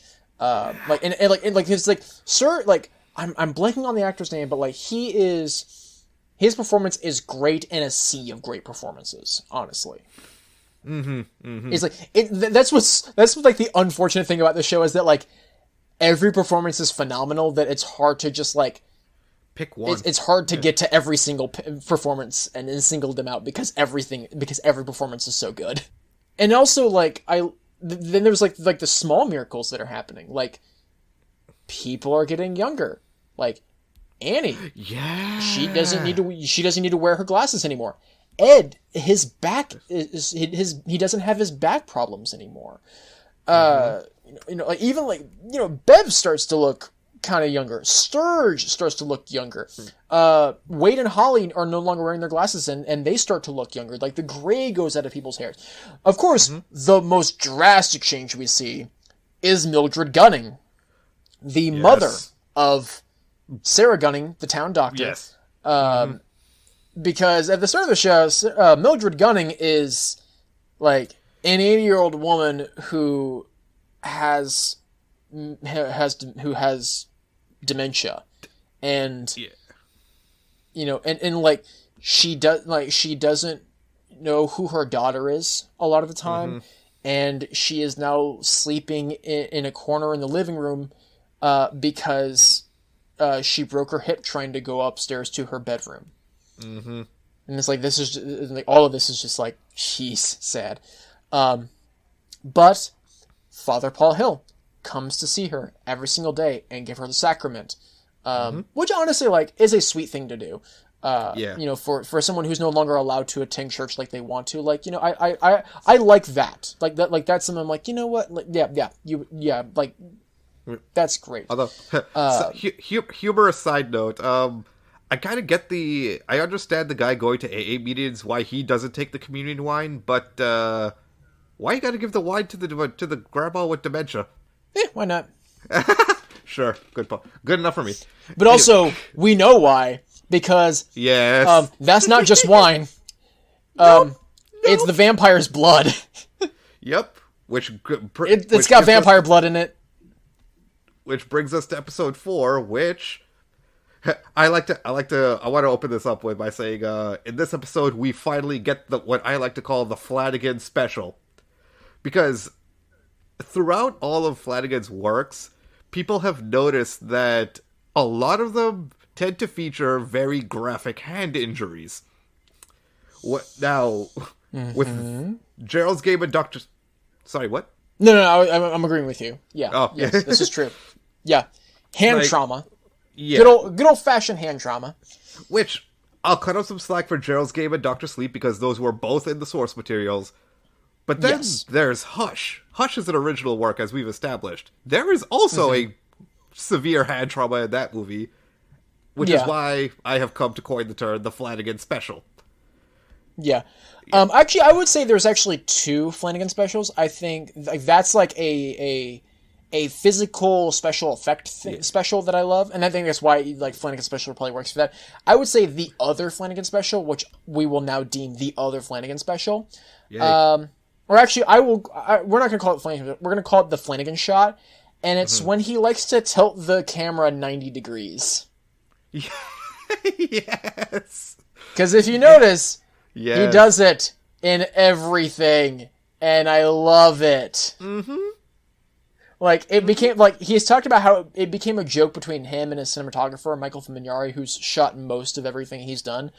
And now it's got to the point where they will like, they actively try to find a way to fit that shot in everything they do. Mm-hmm. And I'm like, respect. Hell yeah. Yeah, visual continuity. Visual continuity, yeah. Yeah, so I'm actually I don't know how I'm blanking on this, but remind me of the hand trauma that happens in episode 4. Okay, so he takes the small little crucifix that he has and he carves and he carves on his palm. Yeah, to get the blood into the blood. Yeah. Right. Thank you. Yeah. Thank you for reminding me of that. Right. So yeah, actually earlier in something we actually we skipped over. Oh, that I want to go back to in episode 3. Or actually really something that happens in episode 2. So we already mentioned Joe Colley and what he did. He drunkenly shot Lisa Scarborough, the daughter of Wade and Holly, and paralyzed her, and that's why she is in a wheelchair. Well, episode 3, we get to the scene where Lisa confronts Joe.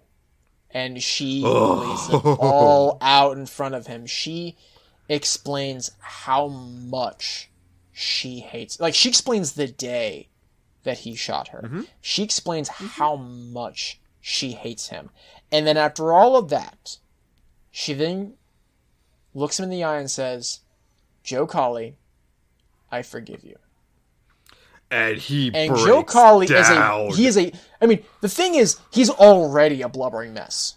Yeah. Before that, but he that is the moment where he screams in pain because, as he mentions later, he is not as quick to forgive as the rest. Meaning, he still hasn't forgiven himself for what happened.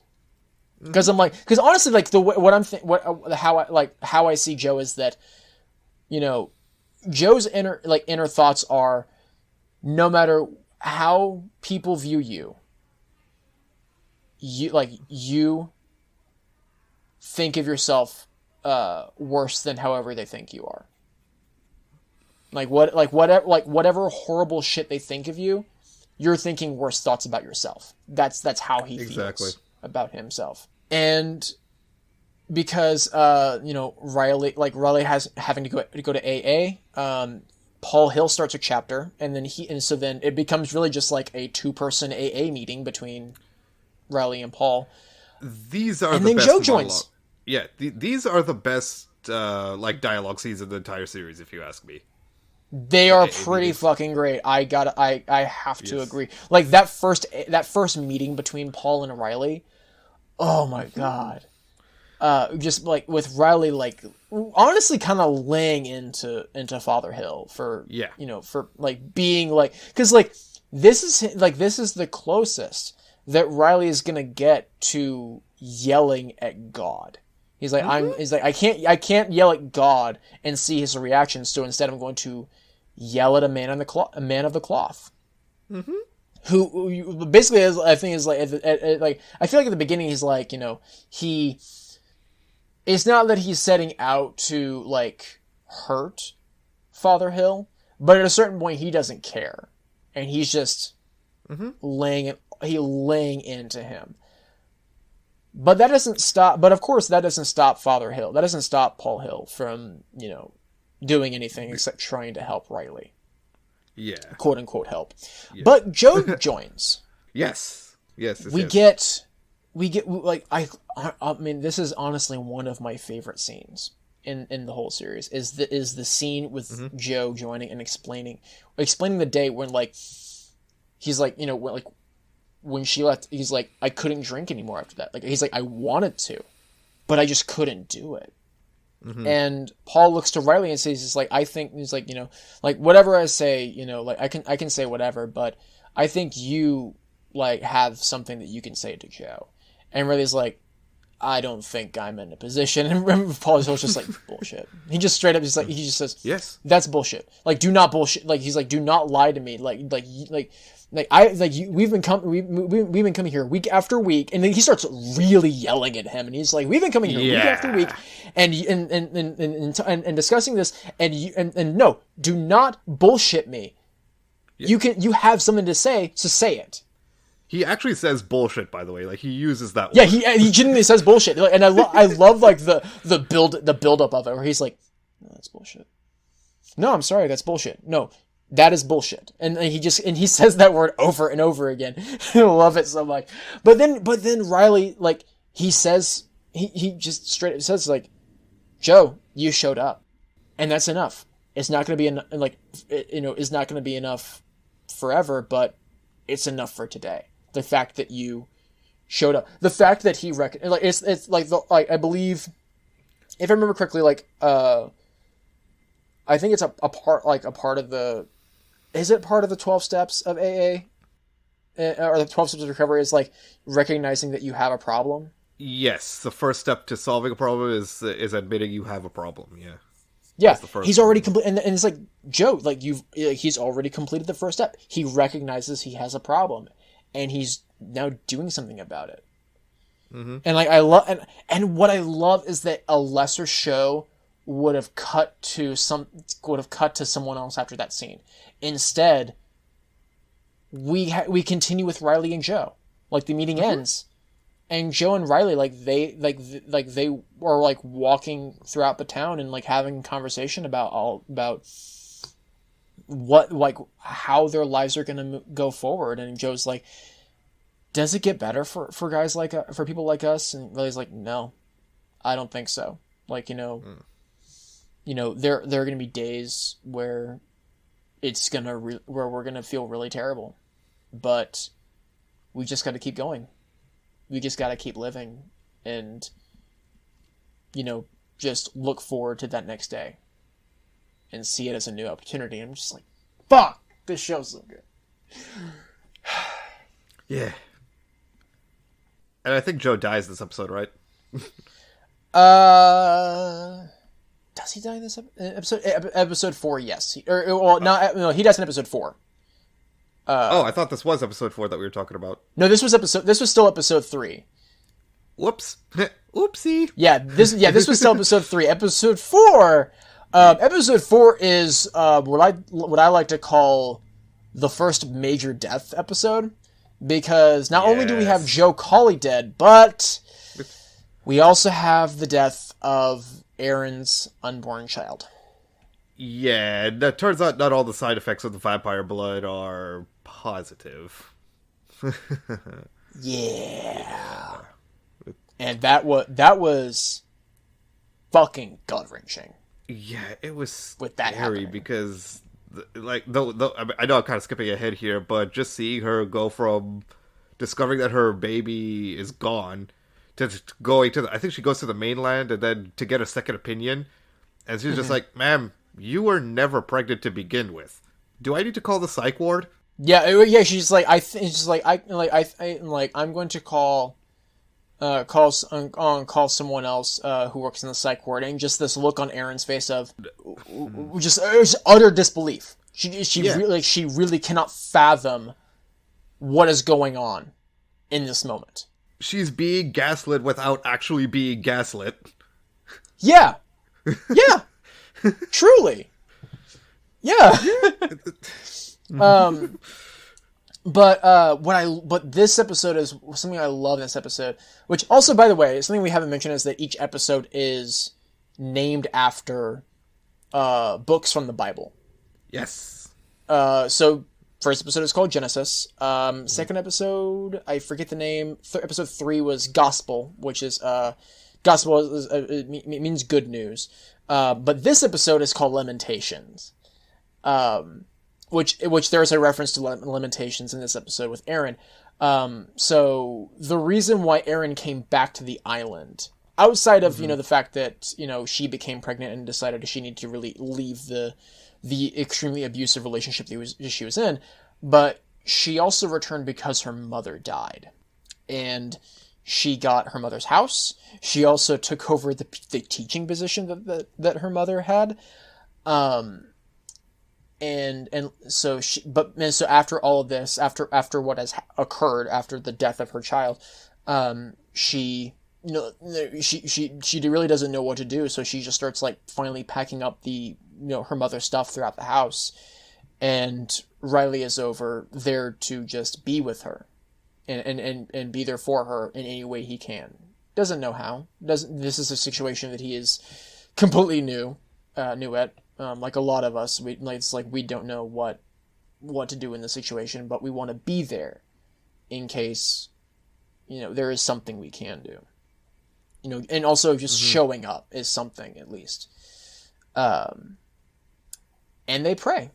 They pray together. And Aaron later says, you I guess you think I'm silly because, you pray with me all day and yet you don't believe it. And he's like, I mean, I believe it, but I get it. I understand why. I understand why people find comfort in religion. And then they have these beautiful monologues about death. Yes. So essentially, it's just like it goes like they're talking about what's going to happen after they die, and Riley gives what I like to call the spiritual scientific answer to what happens after we die, or what happens when we die. Like, he is going through like scientifically what actually happens when we die. Like, heart slows down, the body shuts down. Eventually, neurons stop firing. Yeah, neurons stop firing.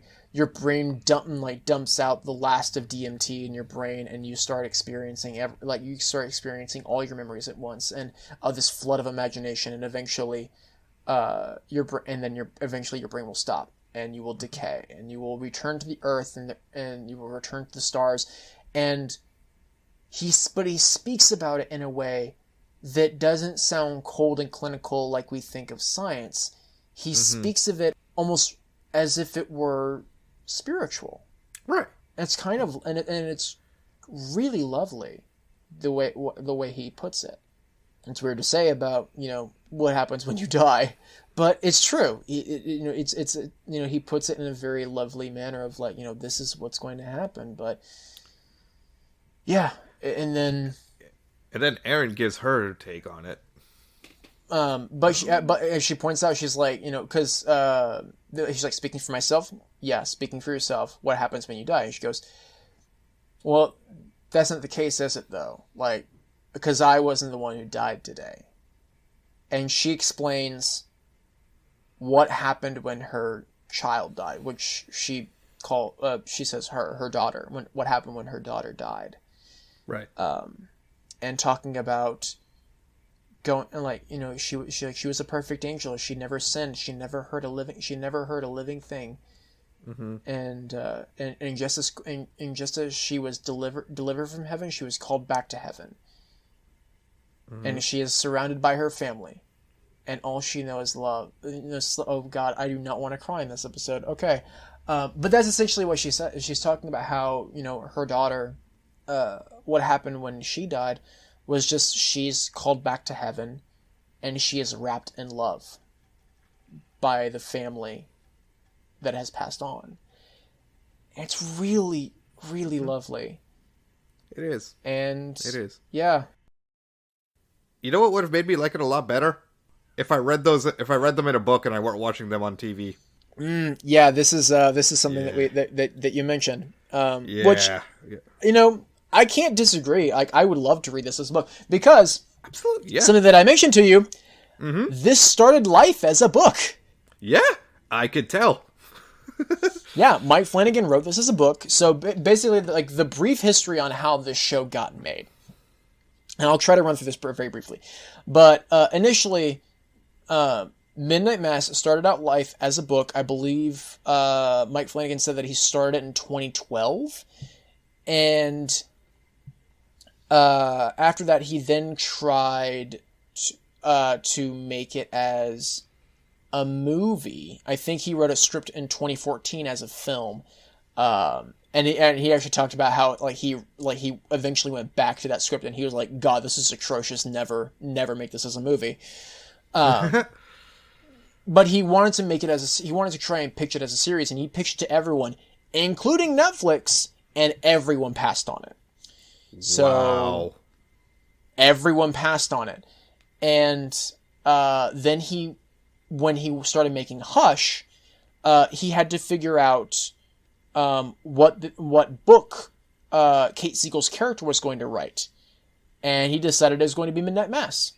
And then later, he is making Gerald's Game, and there is there's a shelf above Jessie when she's chained to the bed, and on that shelf there is in the book Gerald's Game there is a book on that shelf. It doesn't say what the book is. So he decided the book will be Midnight Mass. And and every time someone asked him what that was, he would just say, "That's the best thing that I'll never make." Oh. And then The Haunting of the Hill House got picked up by Netflix, and it became a massive hit. Yeah. And I mean a massive hit. So much so that we got a sort of kind of follow up with The Haunting of Bly Manor, like I said earlier in the episode, which was 25 years ago. It really has no it has no ties at all to Hill House. It's just it's got the same beginning. It has the same first 3 words in the title, and it's also about the haunting at a giant house, with a cast of characters that you grow to really love. And eventually, he was able to pitch it to Netflix once again. This time he felt that he was really grateful that it got turned down that initial time, because he realized he was not ready at the time to make this series. Very mature of him. And he started making it, and they got everything ready, and they were going to start filming it in March 2020. And the rest is history. And then COVID-19 hit. Oh, right. Yeah. That old thing. So they were going to shoot in Canada. They shot this whole show in Canada. They were going to start, and literally Canada shut down days before they were supposed to start shooting. They had everything ready, and then the whole country shut down. And he got on a flight back to Los Angeles, and he was looking at all the sets that they had built, because they literally built the town of Crockett Island. They built everything. And he just was like, this is it. This thing that I kept trying to get made is this is a sign that I'm just not going to get this made. And they waited for months to see if what was going to happen. I think in June of 2020, Netflix called them and said, "You're going to be the guinea pig, essentially, of Netflix. You're going to be the first Netflix show to shoot under the COVID-19 guidelines." Jeez. Yeah. So as he put it, they were the canary in the coal mine of setting the example of how shooting under COVID-19 guidelines was going to look like. Damn. Yep. And but the thing is that he then, like a lot of people were doing, he decided to write, rewrite it to his advantage of that, why are there so fewer people than there were originally supposed to be? Well, there was a giant oil spill and everyone moved away, and that's why there are so few people on the island left. Mm-hmm. Because, it's because they all, and because they're also not allowed to have a certain amount of people on set. Yeah. Mm-hmm. And yeah, And that's how Midnight Mass got made. Well, okay. It powered through a fucking pandemic, and it got made. And goddamn, Mike Flanagan, I fucking applaud you. And he's now got a new series on the way, and he's got at least 3 others that are in the works. I want to read that book though. Yeah, he's actually talked about possibly releasing the book. I hope he does. I do too, because I really I would have definitely enjoyed this story a lot more if I'd read it. Yeah, and I can understand that. But I really love like the speeches that everyone's giving, the monologues that are being handled, everything. I really love hearing the actors perform them. I really love it, because what's great is that I've already, at this point in the show, by the time we get to this scene between Aaron and Riley in episode 4, we're already deeply attached to them. Absolutely. At this point, I'm just I am ride or die for these fucking characters. I love them deeply. They are my friends, and I love them. And how does episode 4 end? Riley gets attacked by the vampire. Yep. I'm fucking mad. God damn it. Fucking JD Angie. because Joe got attacked. And he's dead. Well, not attacked by the vampire. He got attacked by a very, very hungry Paul Hill. Mm-hmm. And ate his brain. Yeah, that was a disturbing shot. That is honestly one of the most disturbing shots in the show. Yeah. If not the most disturbing, it was yeah. Essentially, Joe Colley tries to escape Paul Hill's grip, and he does, but in doing so, falls backward and hits his head on the edge of the desk, and he starts bleeding out from his head. And Paul Hill is he leans next to him and is trying to comfort him and apologizing for what occurred, and then he starts lapping up the blood and slurping it up. And then we cut, and he's literally just sucking the blood out of his head. And I'm like, oh my god! Oh, fuck no. Fuck no. Fuck no. Give this shit away. Give this shit away. Mike Flanagan, why are you doing this to me? Mike! No! I'm over here like Raphael yelling at Michelangelo. Mikey! No! Did I just compare myself and Mike Flanagan to the Teenage Mutant Ninja Turtles? You bet your fucking ass I did. Sure. Man. The thing is that because Joe wasn't at the meeting, Riley's upset and he's like, oh no, I was really hoping that this was going to work out for Joe. But Paul's like, oh no, it's okay. I spoke to him yesterday. He's fine. But he's just on the mainland visiting his sister. There's a problem with that statement though, because at the end of the last meeting, when Riley and Joe were speaking, Joe drops the fact that his sister died just a few weeks before. So, I mean, the thing is that you could if I were in this situation, I could have read into that oh, maybe he's visiting her grave. Because that was something that was brought up in Joe and Riley's conversation, is that she was buried off island. Right. She's buried on the mainland. Her kids buried her on the mainland. So it's okay, well, maybe he's visiting her grave. This is a part of his journey. But of course, Riley's this is fishy as fuck. And I'm not talking about the boats.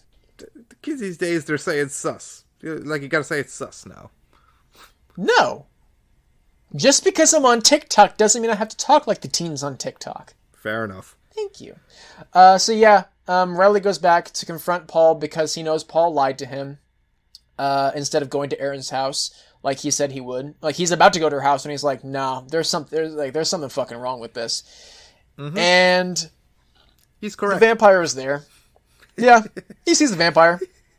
He gets freaked out and he's about to leave. Except the vampire, it's a fucking vampire with wings. And it straight up just fucking munches on Riley's neck.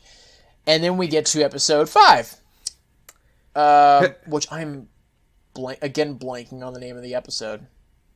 Shit, what is it called? While you're double checking that, I did kind of chuckle when I noticed that for the mass scene in this episode, they ended up covering the crucifix behind him with a cloth. Father Paul with a cloth. You know, I never noticed that. I really never noticed that. Really? Yeah. By the way, I actually got the names of earlier episodes completely wrong. My bad. Episode 2 was called Psalms. Episode 3 was Proverbs, the episode where Lisa forgave Joe, because that's part of Proverbs. Episode 4 was called Lamentations. This is the episode called Gospel, where our man Paul Hill starts to try and spread the gospel to Riley and explain to him what's going on with him, because Riley is now a vampire. Yep. Our boy's a vampire. Or he's really like half vampire. Because there is a process to this. Your blood will get drained, but you have to die. Like, you're not dead yet. And you have the craving for blood. But you have to die first, and then you come back. Right. Yeah. It's like your blood gets drunk, and then like they like the angel, as Father Hill likes to call it, then you have to then drink the blood of the angel. That's how you're able to stay alive, but then you have to die, literally die, and then you are resurrected. So he has not died yet. But he is still in the early stages of vampirism.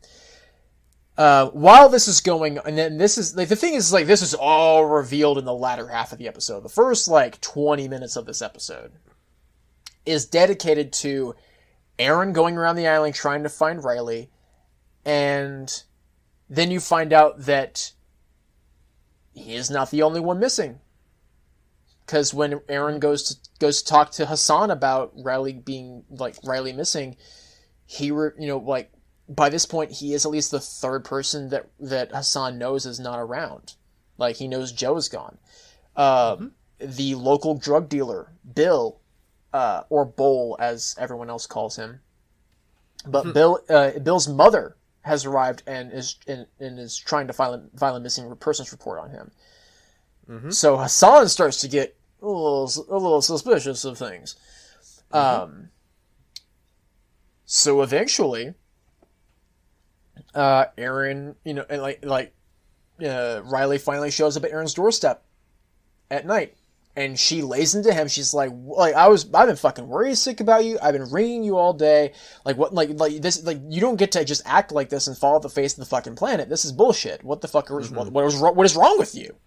You had us all worried.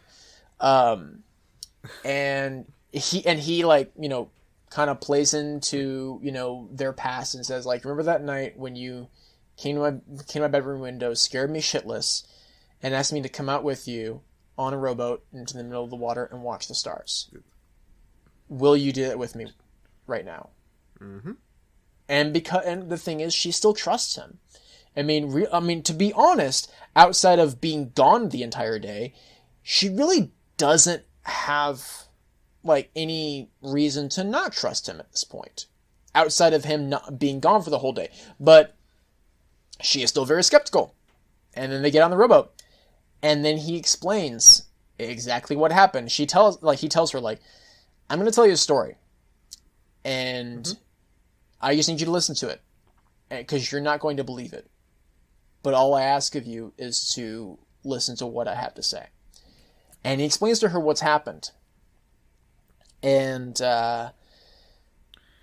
after he's explained, that Paul Hill is actually John Pruitt, he's not all who he seems, there is a vampire amongst us, and then he reveals why they were on the rowboat, because Aaron points out, we are out here where I literally can't go anywhere, and you just told me that, you're essentially a blood-sucking monster now. So, what was, like, it's just like, like, if you're trying to scare me, you can't scare me. Whatever you like, and she just lays it out on the line, like, whatever you need, I will be there for you. Whatever help you need, I will be with you. I will be with you every step of the way because I love you. And then he says, well, actually, no, I didn't bring you out here to frighten you.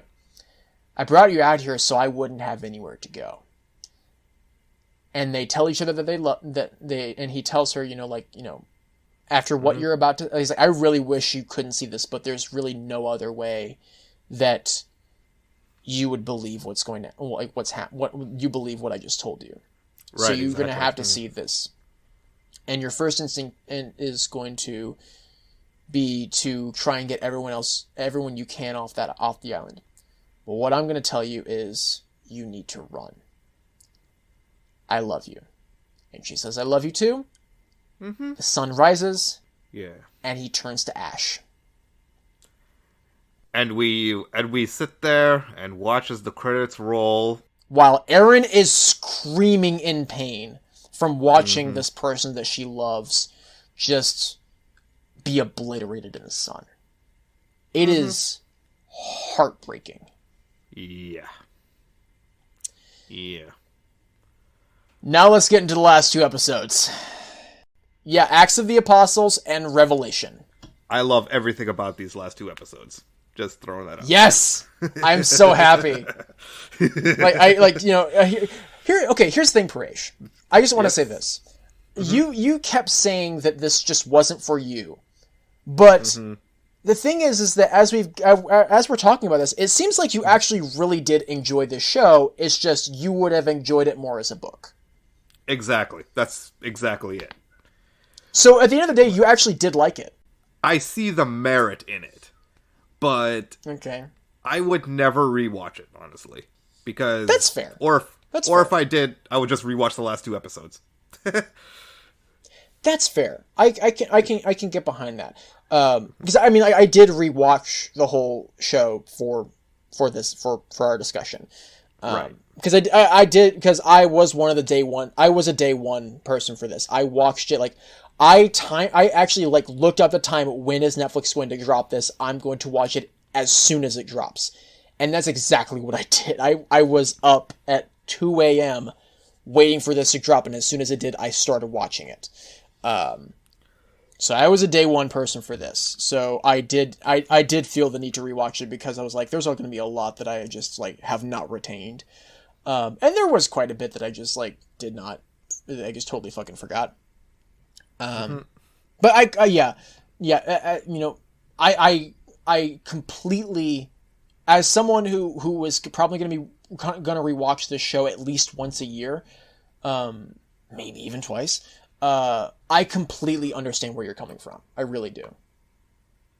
What you say absolutely makes sense in my mind. And I agree with you. I want to see that book.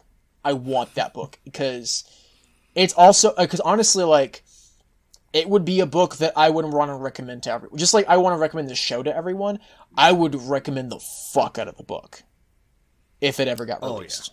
Oh yeah. And and then honestly, Paresh, then you and I would just probably start a book club centered around that book. Just that book? I mean, it would probably be the first thing, but right. yeah. Or we could just start a podcast around it. Chapter 1, and episode 1, we're going to be discussing Chapter 1, pages 1 through 3. Just go fucking page by page. What? But instead, we're gonna discuss the last two episodes, which are certifiable bangers. Yes, front to back, because it starts off immediately after Erin has finished her screaming fit, and she just rows back to the island, and this is where we get our own little science versus religion midnight mass style, because at this point the town doctor has been doing these experiments with the blood samples that she's collected for the population, and that's how she tries to she doesn't even, her mind doesn't go towards the supernatural immediately. She tries to find some kind of scientific explanation first. Yeah, which the thing is, like, the way she's laying it out, I'm like, yeah, I buy it. Like, this does, like, because something I love, and actually in a lot of vampire pieces, because I don't know about you, I'm a massive fan of vampires. I fucking love vampires. I don't know how you feel about them. Honestly, I don't go crazy for them, but yeah, I like them. I like vampires. Yeah, I'm a fucking massive fan of vampires. I mean, hell, my favorite movie of all time is a movie about a vampire. Right. And there are plenty of great vampire movies. In fact, actually, I feel bad because in this book there's a great book that I got, which I've already shown Paresh. It's a book called Midnight Mass: The Art of Horror by Abby Bernstein, and it's a coffee table book that is all about the making of Midnight Mass, and it has interviews with Mike Flanagan and Trevor Macy, the producer, and everyone involved in the production in the creation of the show. And in the foreword, Flanagan wrote the foreword to the book, and he mentions that his favorite vampire movie is Werner Herzog's Nosferatu the Vampire. And I hate to say that I've actually never seen it. I mean, and I feel like I feel real bad. Because, like, well, as someone who says I fucking love vampires, right, I should have seen that already. Because I have seen Nosferatu, the original, like, F.W. Murnau's Nosferatu, which is a fantastic movie. Todd Browning's Dracula is actually a movie that I'm like, I would like it if it just had fucking music in it.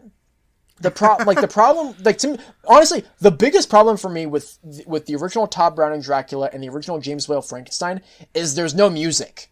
Huh. Yeah, I don't know why.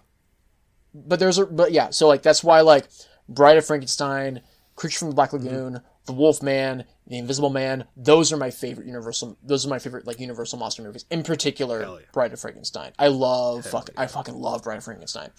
But I love vampires. I love The Lost Boys. I love Fright Night. I love I love Francis Ford Coppola's Dracula. I love fucking 30 Days Near of Night. Dark.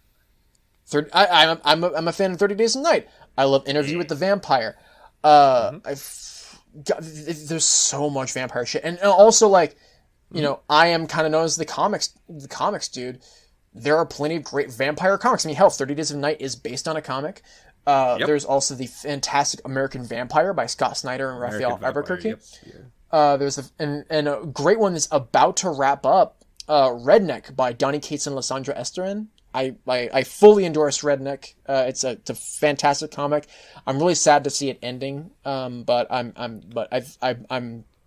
think it's going to end on a real high note. It's a great series. I highly recommend Redneck. And in fact, I have, like, my own vampire comic that I've been working on for the past, like, two and a half years. Yeah, like I said, I love vampires.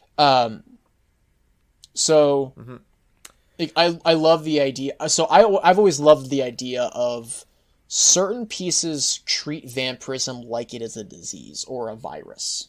And that's something that, and that's the way that Sarah Gunning is treating it. She's treating it like it is a virus. She's trying to science the shit out of this. Yeah, I think she even mentions an actual virus by name of what it could possibly be. Yeah, and I'm not even gonna try to remember. I did not try to remember it. I'm not gonna try to pronounce it. I'm not gonna try and spell it because it was some weird fucking Latin shit that I did not want to try and figure out. But what I love is that she actually brings a real world, like, thing into this where she mentions I forget when this. I think it was like the late 1800s. There was a doctor who was the head of two maternity wards. One that was like, basically it was like one that was for rich women, and then one that was for like the homeless and the poor. And one had a higher mortality rate than the other. But it was a surprise which one it was. It was the one where all the rich people were. And it was so bad that to the point where you know, you were actually safer just giving birth on the street is how Sarah puts it. Ooh. And the doctor, like, he's trying to figure out, like, holy shit, like, how do I, like he does test after test, and it's driving him fucking insane. Until he just decides, like, hey, you know what? Maybe, like for no reason at all, what if we washed our hands before from going to the morgue into the maternity ward? Right. And what do you know?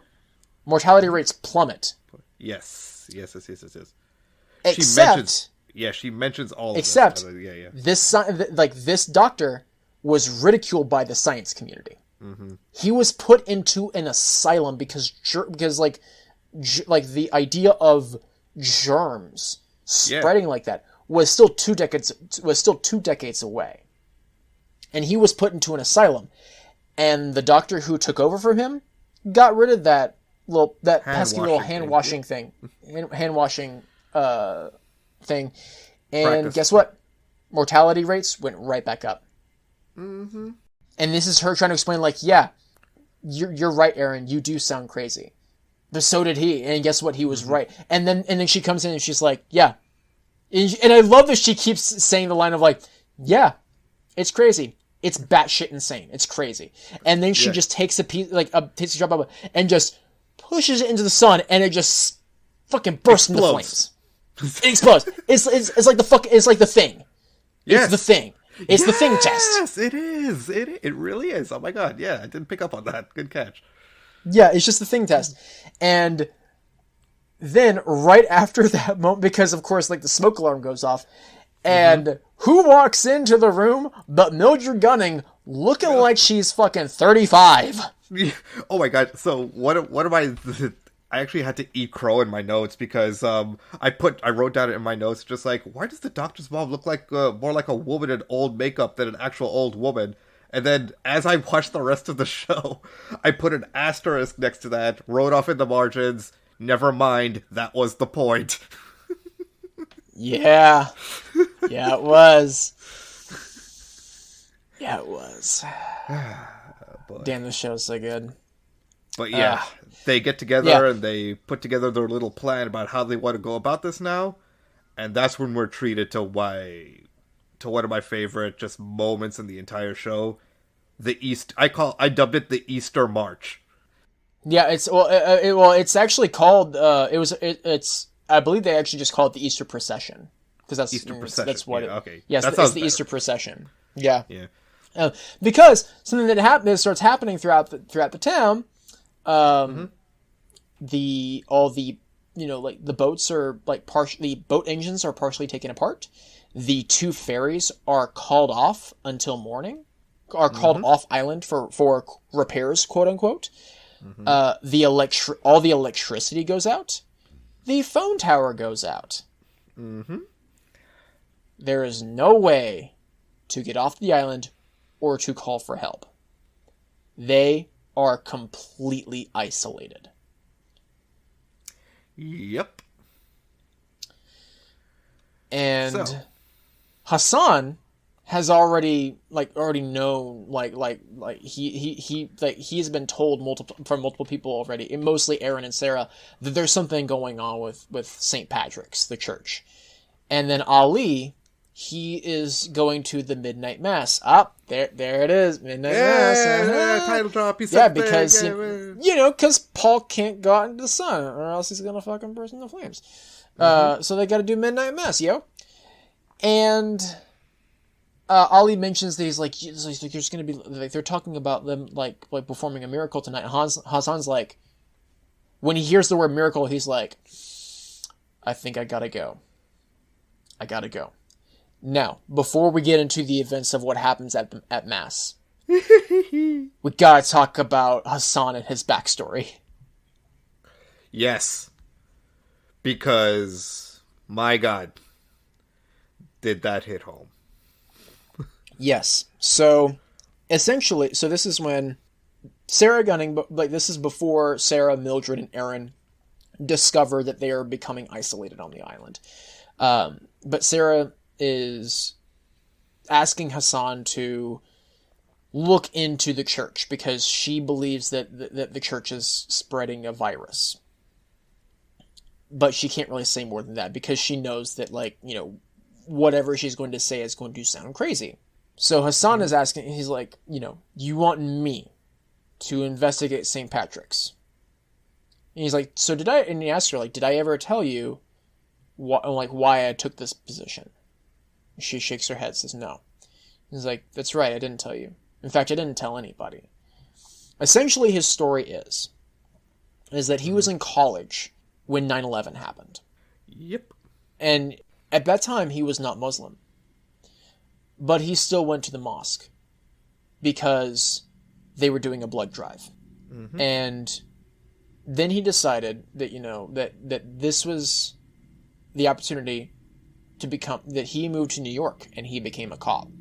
And he worked the beat. And he talks about, you know, leaning on drug dealers, even more so if they are Muslim. He talks about when he eventually makes detective, is doing this more often. He becomes a liaison with the FBI and is like basically like helping the FBI try to catch terrorists in America. He gets married. Mm-hmm. Ali is born.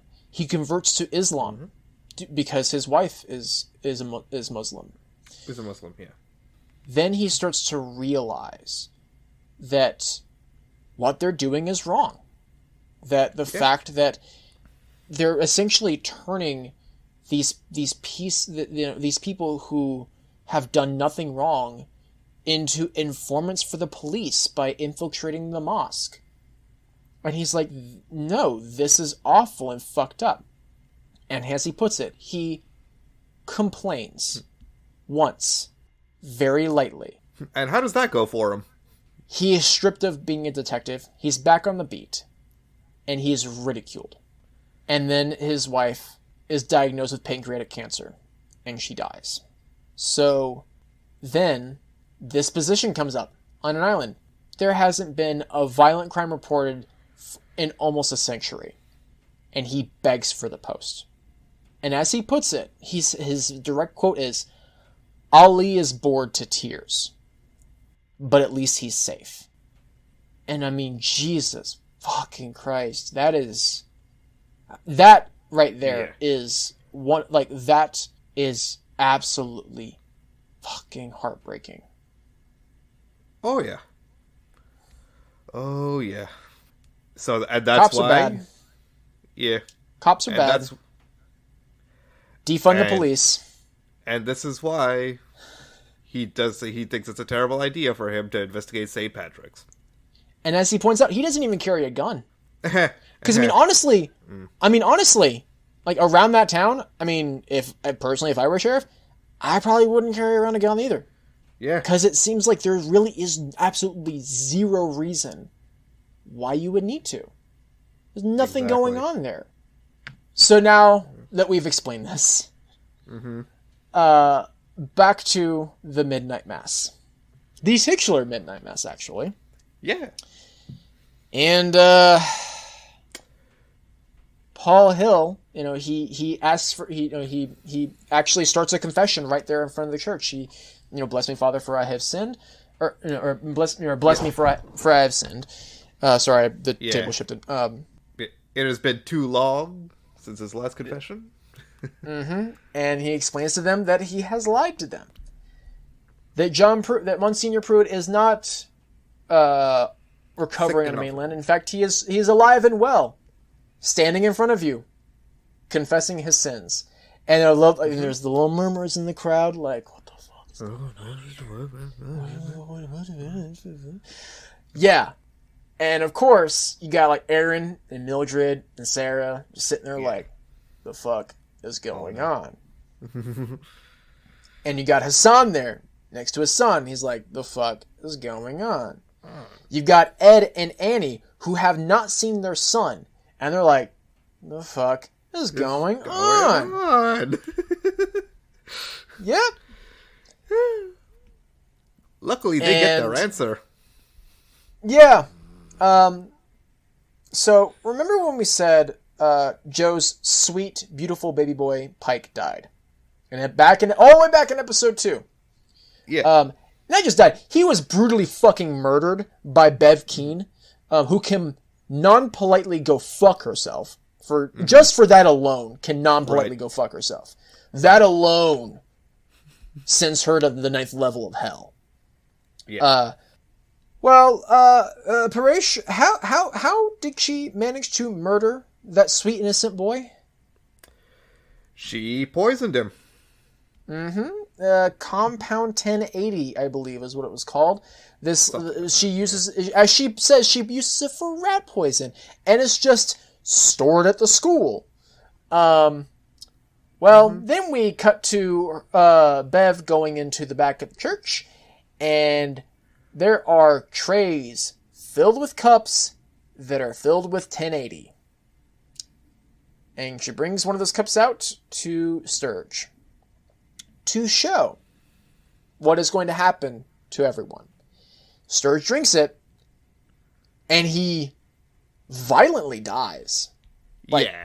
It's hard to watch. It's gross. Like, he is spitting up, foaming in the mouth, spitting up blood. We're talking Tim Burton Sweetie Todd levels of blood here. Yeah, we're talking like this could fit into a Clive Barker movie without question. No, yeah. And of course, immediately when that happens, Hassan is like, "Oh fuck no, Ollie, we're getting the hell out of here." And Ollie's like, "No, Dad, we're not leaving. Like something's gonna happen." So Hassan pulls his gun. Oh wait, remember when I said he doesn't carry a gun? Well, now he does. Yeah. Well, now he does, because you know what? Shit's going down. And he shoots Paul Hill in the head. Yep. Then gets tackled to the ground. Actually, I'm sorry. I missed a part. The angel shows up. Yeah. Oh, yeah. The angel shows up, and I forget what it's called, but like the very decorative robes that Catholic priests wear. It's a shabaz. That's what it's called. A shabaz. It's wearing a shabaz.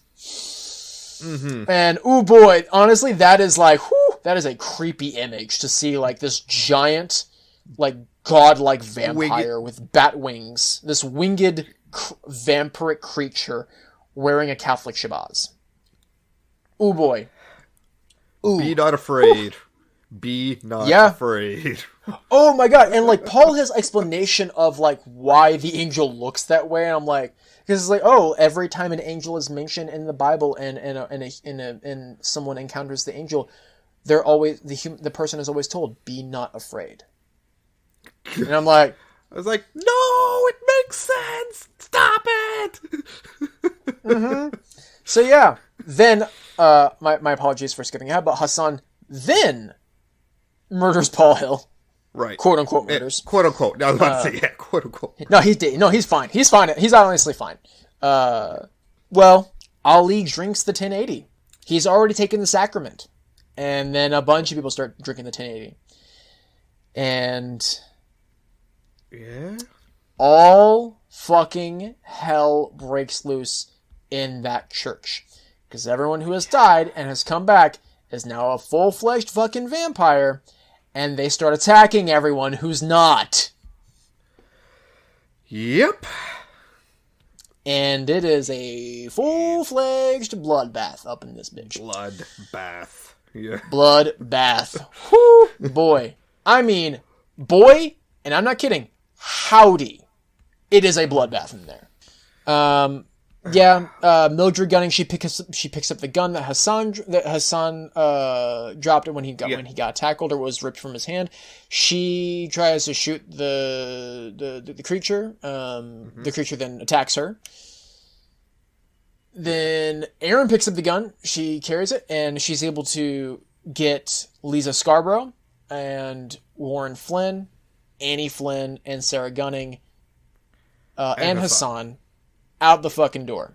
And also, by the way, shooting Bev Keane. Because Bev Keane, she hides in the fucking back. You hid? Yeah. I love, and honestly, I'm like, yeah, she would. She would fucking hide in the back. She doesn't have the stomach. Like, it's like all of us, like, it was like, oh, you have the stomach to just let everyone murder each other, but once you gotta do it, you have a weak stomach? That ain't how this works, Cupcake. No, fuck you. Blam. We have 5 minutes. Yeah, I love that. It's like you know what's going to happen. Like, I'm going to have 5 minutes. Blam. We have 5 minutes. Like that.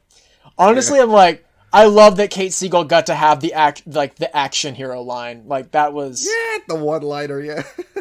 That was pretty great. I love that. So, yeah. And that's now... how the episode ends. Yeah, that's how that episode ends. And now we're in the last episode. The final Revelation. episode. Yeah. Yeah, so... There's a lot that happens in this episode, and I guess we can, like, kind of quickly run through the sequence of events here. Yeah. So everyone who's alive. So a quick head count of those who are of our survivor group right here. We've got Riley's surviving mother and younger brother, Annie and Warren. We've got Aaron. We've got Sarah Gunning, Doctor, and we've got Hassan. And that is our survivor group so far in it, and they've reconvened at Aaron's house. They're trying to figure out what to do. The main thing they definitely want to do is burn the boats and get the kids to safety. Oh, my bad. I forgot to say also Lisa Scarborough. My bad. Yeah. Can't forget Lisa. There's like two main things that they want to do: get the kids to safety and destroy the boats, because they're talking about, like, at this point, it's no longer about whether or not we survive. It's a matter of making sure the world survives.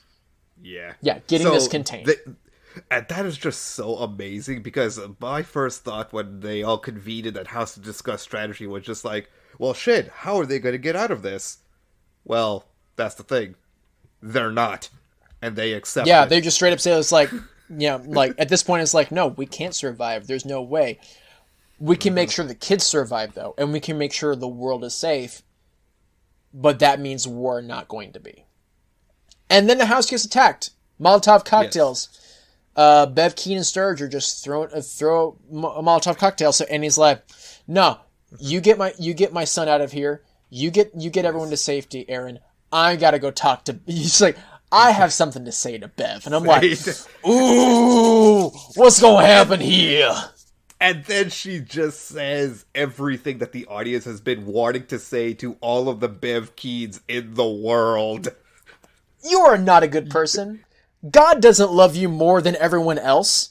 What is so wrong that God loved my son just as much as he loved you? And then after all of that, when they're about to go into the house, she takes the knife that she was given and stabs herself in the throat, killing her. So, yeah. But she killed herself. And that provides a distraction. Because, vampires? Blood. Free blood. Yeah. I mean, yeah. You do the math. Yeah. So now, now Annie is dead. And, Bev and Serge have gotten distracted. In their distraction, more houses start to burn. But Bev now decides, like, hey, we've got the rec center. We know that the boats are fine. All we have to do is, plug a few things back in, and we're gonna be on our way. So it's time for revelation, motherfuckers. We're gonna burn the entire fucking island, except for the church and the rec center, where they're going to be staying. Thing is, our heroes are like 5 steps ahead of them. Oh yeah. So now we've got the kids. Go. They are kind of not like they get separated from the group, but they go off and they do whatever they can and they do what they can to survive and get the heck off the island. Aaron, Sarah, and Hassan decide, they decide we're gonna burn the boats. We're gonna burn the only way they can get off the island without swimming off the fucking island. We're gonna burn the fucking boats.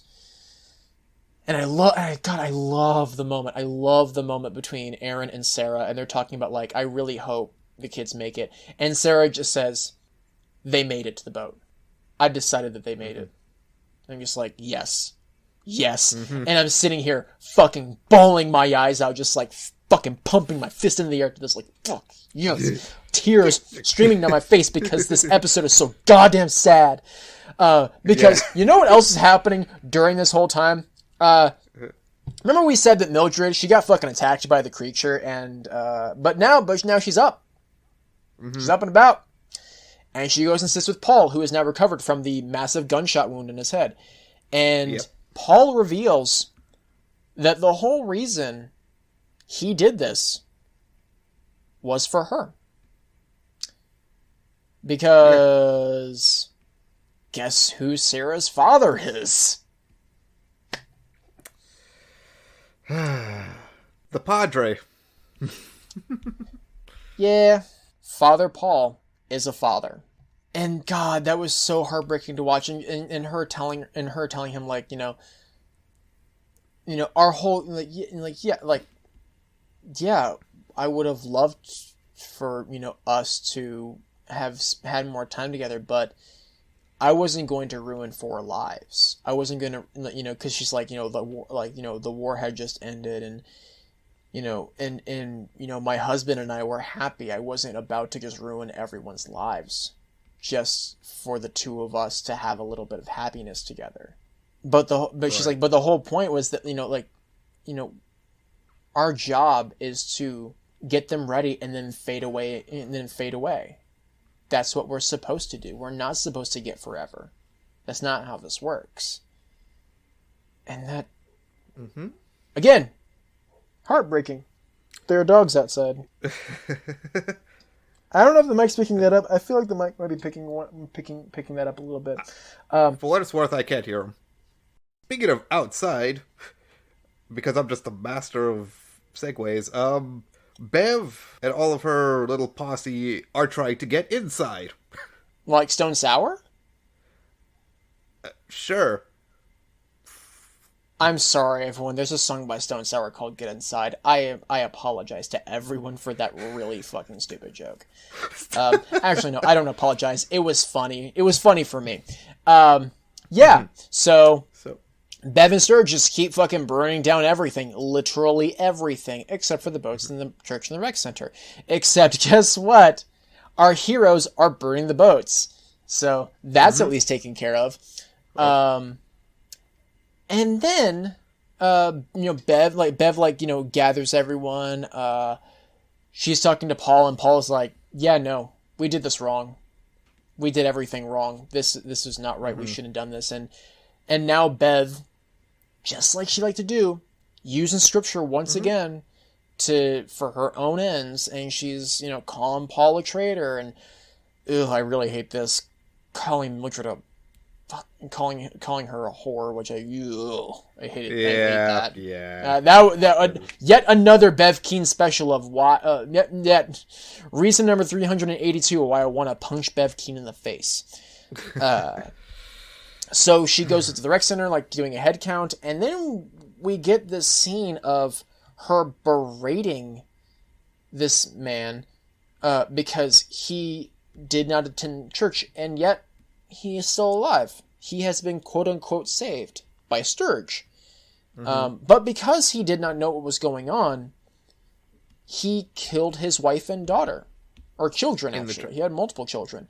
And he did not know how to bring them back. And she's berating him for this. And berating Sturge for this. And Paul says, that's okay. Everyone is welcome in the church. Come in the church. Everyone is welcome at St. Patrick's. He walks in, and who does he find? But Sarah Gunning pouring a bunch of fucking gasoline. Gasoline all over the pews and everywhere. Yeah, and oh man, what a heartbreaking moment of Paul just standing there like, make sure you get out the back door. And she's like, yeah, that was the plan. He's like, I wish your mother and I had told you what was who your father was. I wish I'd gotten more time with you. And he's just it's like, I'm really proud. And he just stands there and he's like, I'm just really proud of you. And then she gets shot. And then Sturge shoots her.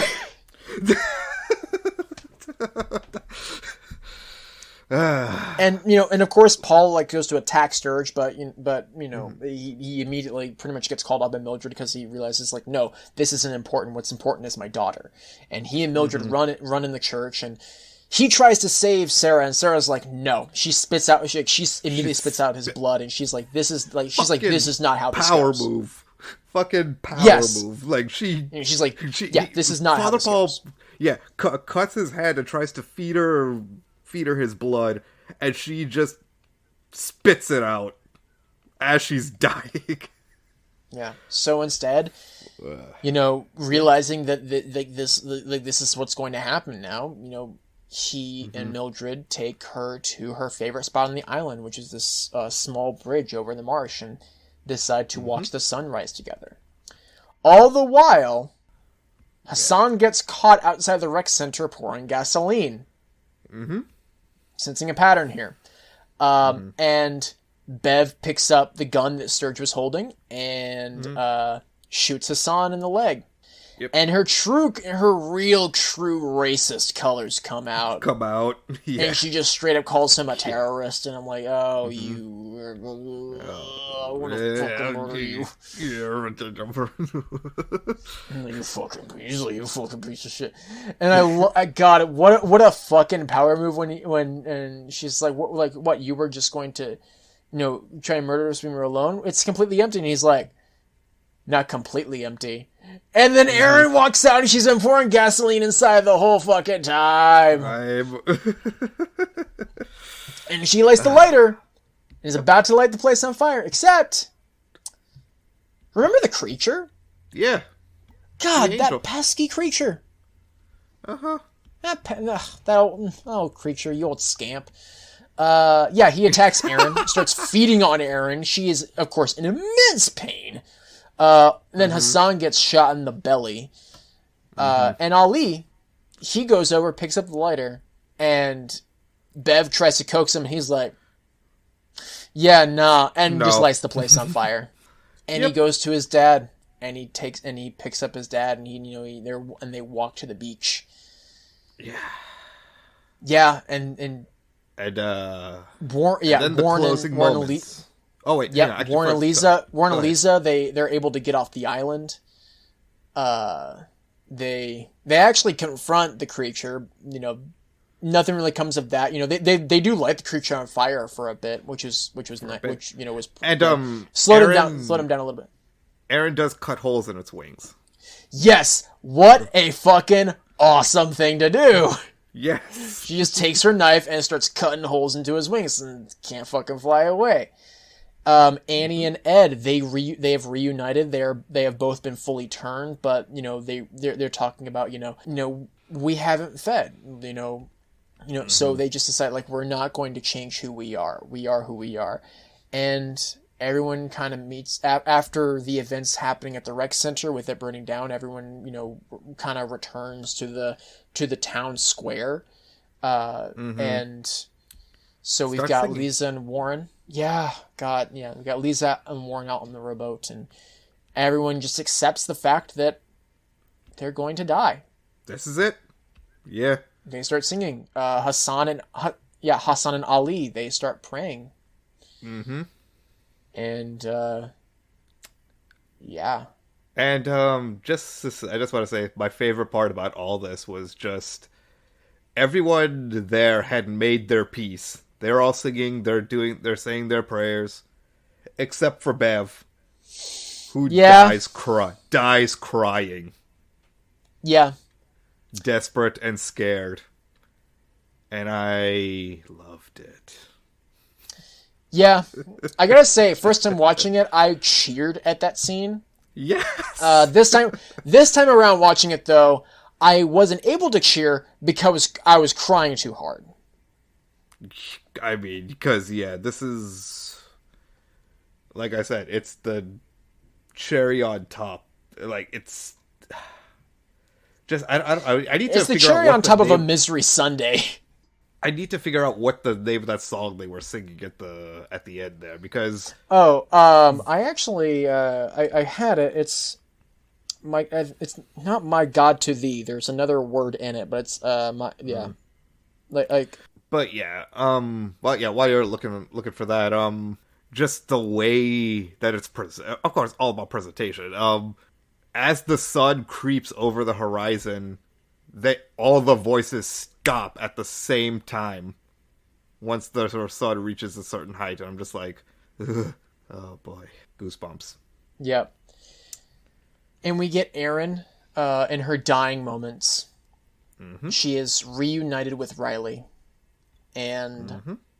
she is explaining what is happening as she dies. Mm-hmm.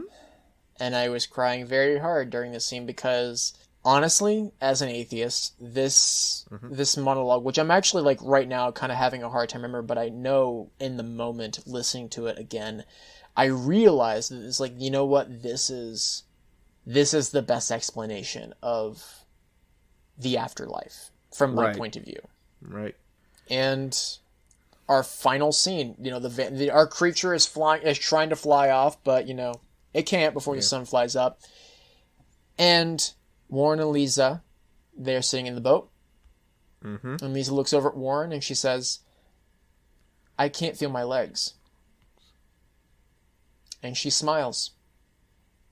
Mm-hmm. And then cut to black, directed by Mike Flanagan. Written by Mike Flanagan. Created by Mike Flanagan. That's the end of Midnight Mess, baby! So, wow, what do you know? We have not hit 4 hours. What the heck? Yeah. Well, we're coming up on 3s, but yeah, but since we're coming up on 3 hours, oh my god. So yeah, just some closing thoughts. JD, you go first. I genuinely love this show. I love everything about it. I love that Mike Flanagan, a creator who I deeply admire, finally got to realize the story that is the most meaningful to him, and I really love it. It's you know, I feel like I've already said everything I want to say about the show at this point, so I just really want to say I love it, and if you've got this far this episode and you haven't watched it yet, holy crap.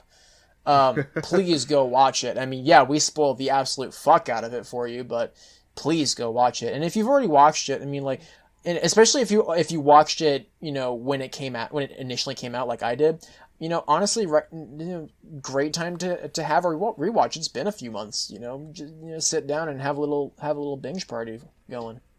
Mm-hmm. Mm-hmm. It's a really, really great watch. Yeah. And like I said earlier, although this wasn't my personal cup of tea, I think one last thing I'll say before we close out is I think what it was for me is that when it comes to Flanagan's previous work, like I'm just gonna pick Dr. Sleep as the themes from that one really resonated with me on a personal level, and I think just that this is just a completely subjective thing, is that there wasn't enough here, but probably because of the whole Catholic aspect, because I know next to nothing about Mass or Catholicism, so I wasn't really familiar with like the feelings of religious guilt or Catholic guilt or even the processes that they go through. But still, struggling with religion and struggling with faith, I think that's more of a widespread issue than you would think. So although there wasn't anything here that was strong enough to resonate with me, apart from the last 2 episodes, I still recommend that people give it a shot. If for nothing else, just to see a crash course in how to monologue, basically. So, yeah. In nombre de Padre, de Filii, and Spiritus Sancti, I declare this episode closed. However, before we go, I did promise at the top of the episode that I wanted to give a quick little recommended reading list. Yes. So, really quickly, yes, of course, I'm going to recommend some Stephen King stuff, because, like, this pulls heavily from Stephen King. However, before I get to Stephen King stuff, kind of related to The Haunting of Hill House, there's a really great book that I fucking love. It's called A Head Full of Ghosts by Paul Tremblay. Paul Tremblay's a fantastic writer. He's put out so many great books like Disappearance at Devil's Rock and The Cabin at the End of the World and Survivor Song. He has a new book coming out this year called The Pallbearers Club, but I highly recommend A Head Full of Ghosts, especially if you like me are a massive fan of The Haunting of Hill House and what Flanagan did with that show. I highly recommend A Head Full of Ghosts and what goes on there. But more related to Midnight Mass, I think, like, personally, I would say, like, the 3 stories that I think most tie to this show are, for sure, Salem's Lot, Needful Things, and Revival. Ooh, so I would say check those 3 out. I think any one of those, maybe not Needful. I don't think Needful Things is a great King book to start off with, but I would definitely say Salem's Lot and Revival are great ones to start off with if you're unfamiliar with King, but you like this show and you want to read something of his. I would definitely recommend Salem's Lot and Revival to start off with, and then eventually get to Needful Things. There's a lot of meat in those books to chew on. Needful Things was my first Stephen King book. Really? Yes. Oh man. Okay, wait. I had to ask you. Have you seen the movie? I have not. No. Okay. Don't. Okay. Yeah. Just don't. We'll talk about this off mic. We don't need to go into a 30-minute discussion on Needful Things right now. Right. But what we could do is you could take maybe 5 minutes and just tell people where they could find you and what you've been doing on the internet. I would love to, Paresh. But before I do, real quick, I want to ask, when is this episode coming out? It'll be out before the end of the month. I want this to be a February release. Okay, so I'm just going to say that please follow me on Twitter at I'm on JD_Martin_, because there's for some reason a lot of JD Martins out there, and that was the one that I landed with. So you can follow me there. I co-host the podcast Fables and Reflections with Angela Bones Bullock. We're under the Certain POV network. You can find our show. The show is all about us digging through the works of Neil Gaiman. I think right after this episode comes out, we'll be gearing up to discuss. We're actually getting ready to do on the network the Dark Knight Fortnight, which is 2 weeks worth of Batman episodes across all our podcasts in preparation for the release of The Batman on March 4th. So we're going to be, discussing a lot of things on Fables and Reflections side, where we brought on Hans Martin Jr. and Stephen Angulo from the Real Movie Critic versus the Cine Guy podcast to discuss the 2-issue story Whatever Happened to the Caped Crusader, which we're pretty big fans of over on that podcast. And definitely look out on my Twitter account, because sometime after this episode drops, there is going to be a bit of an announcement regarding a little comic book podcast that I have hosted in the past that has been on hiatus for a while. It's going to be a little bit of news dropping. So yeah, that's what I've got going on. Check out certainpov.com, where Fables and Reflections is, as well as all other fantastic podcasts. And yep, that's all I got. And if you do somehow manage to discover JD's little comic book podcast, you may hear a familiar voice on there. I wonder who. Chris Evans. Sure. Chris Evans. I don't know why I chose the second best Chris. I should have gone with the best Chris. It's Chris Pine. It's actually Chris Pine. Chris Pine. Yeah, Chris Pine. Yeah. But I am not Chris Pine, but regardless, you can still follow me on Twitter at NobleKind92. You can follow my co-host Black Belt at, this is another running gag, I always forget what year his username ends with. It's Black Belt 1998, also on Twitter. And if you just wanted to follow the show itself, the show you're listening to right now is called Busted Limes. We're available on all major podcast platforms, including Pandora. They're doing podcasts now. Go chew on that for a sec. And you can follow us on Twitter at Busted Limes Pod, because we didn't want to keep the podcast initials to just BL. Caused problems during Google searches. Let's just leave it at that. But regardless, thank you, JD, for coming on again. Thank you. And thank all of you listeners for busting a line with us.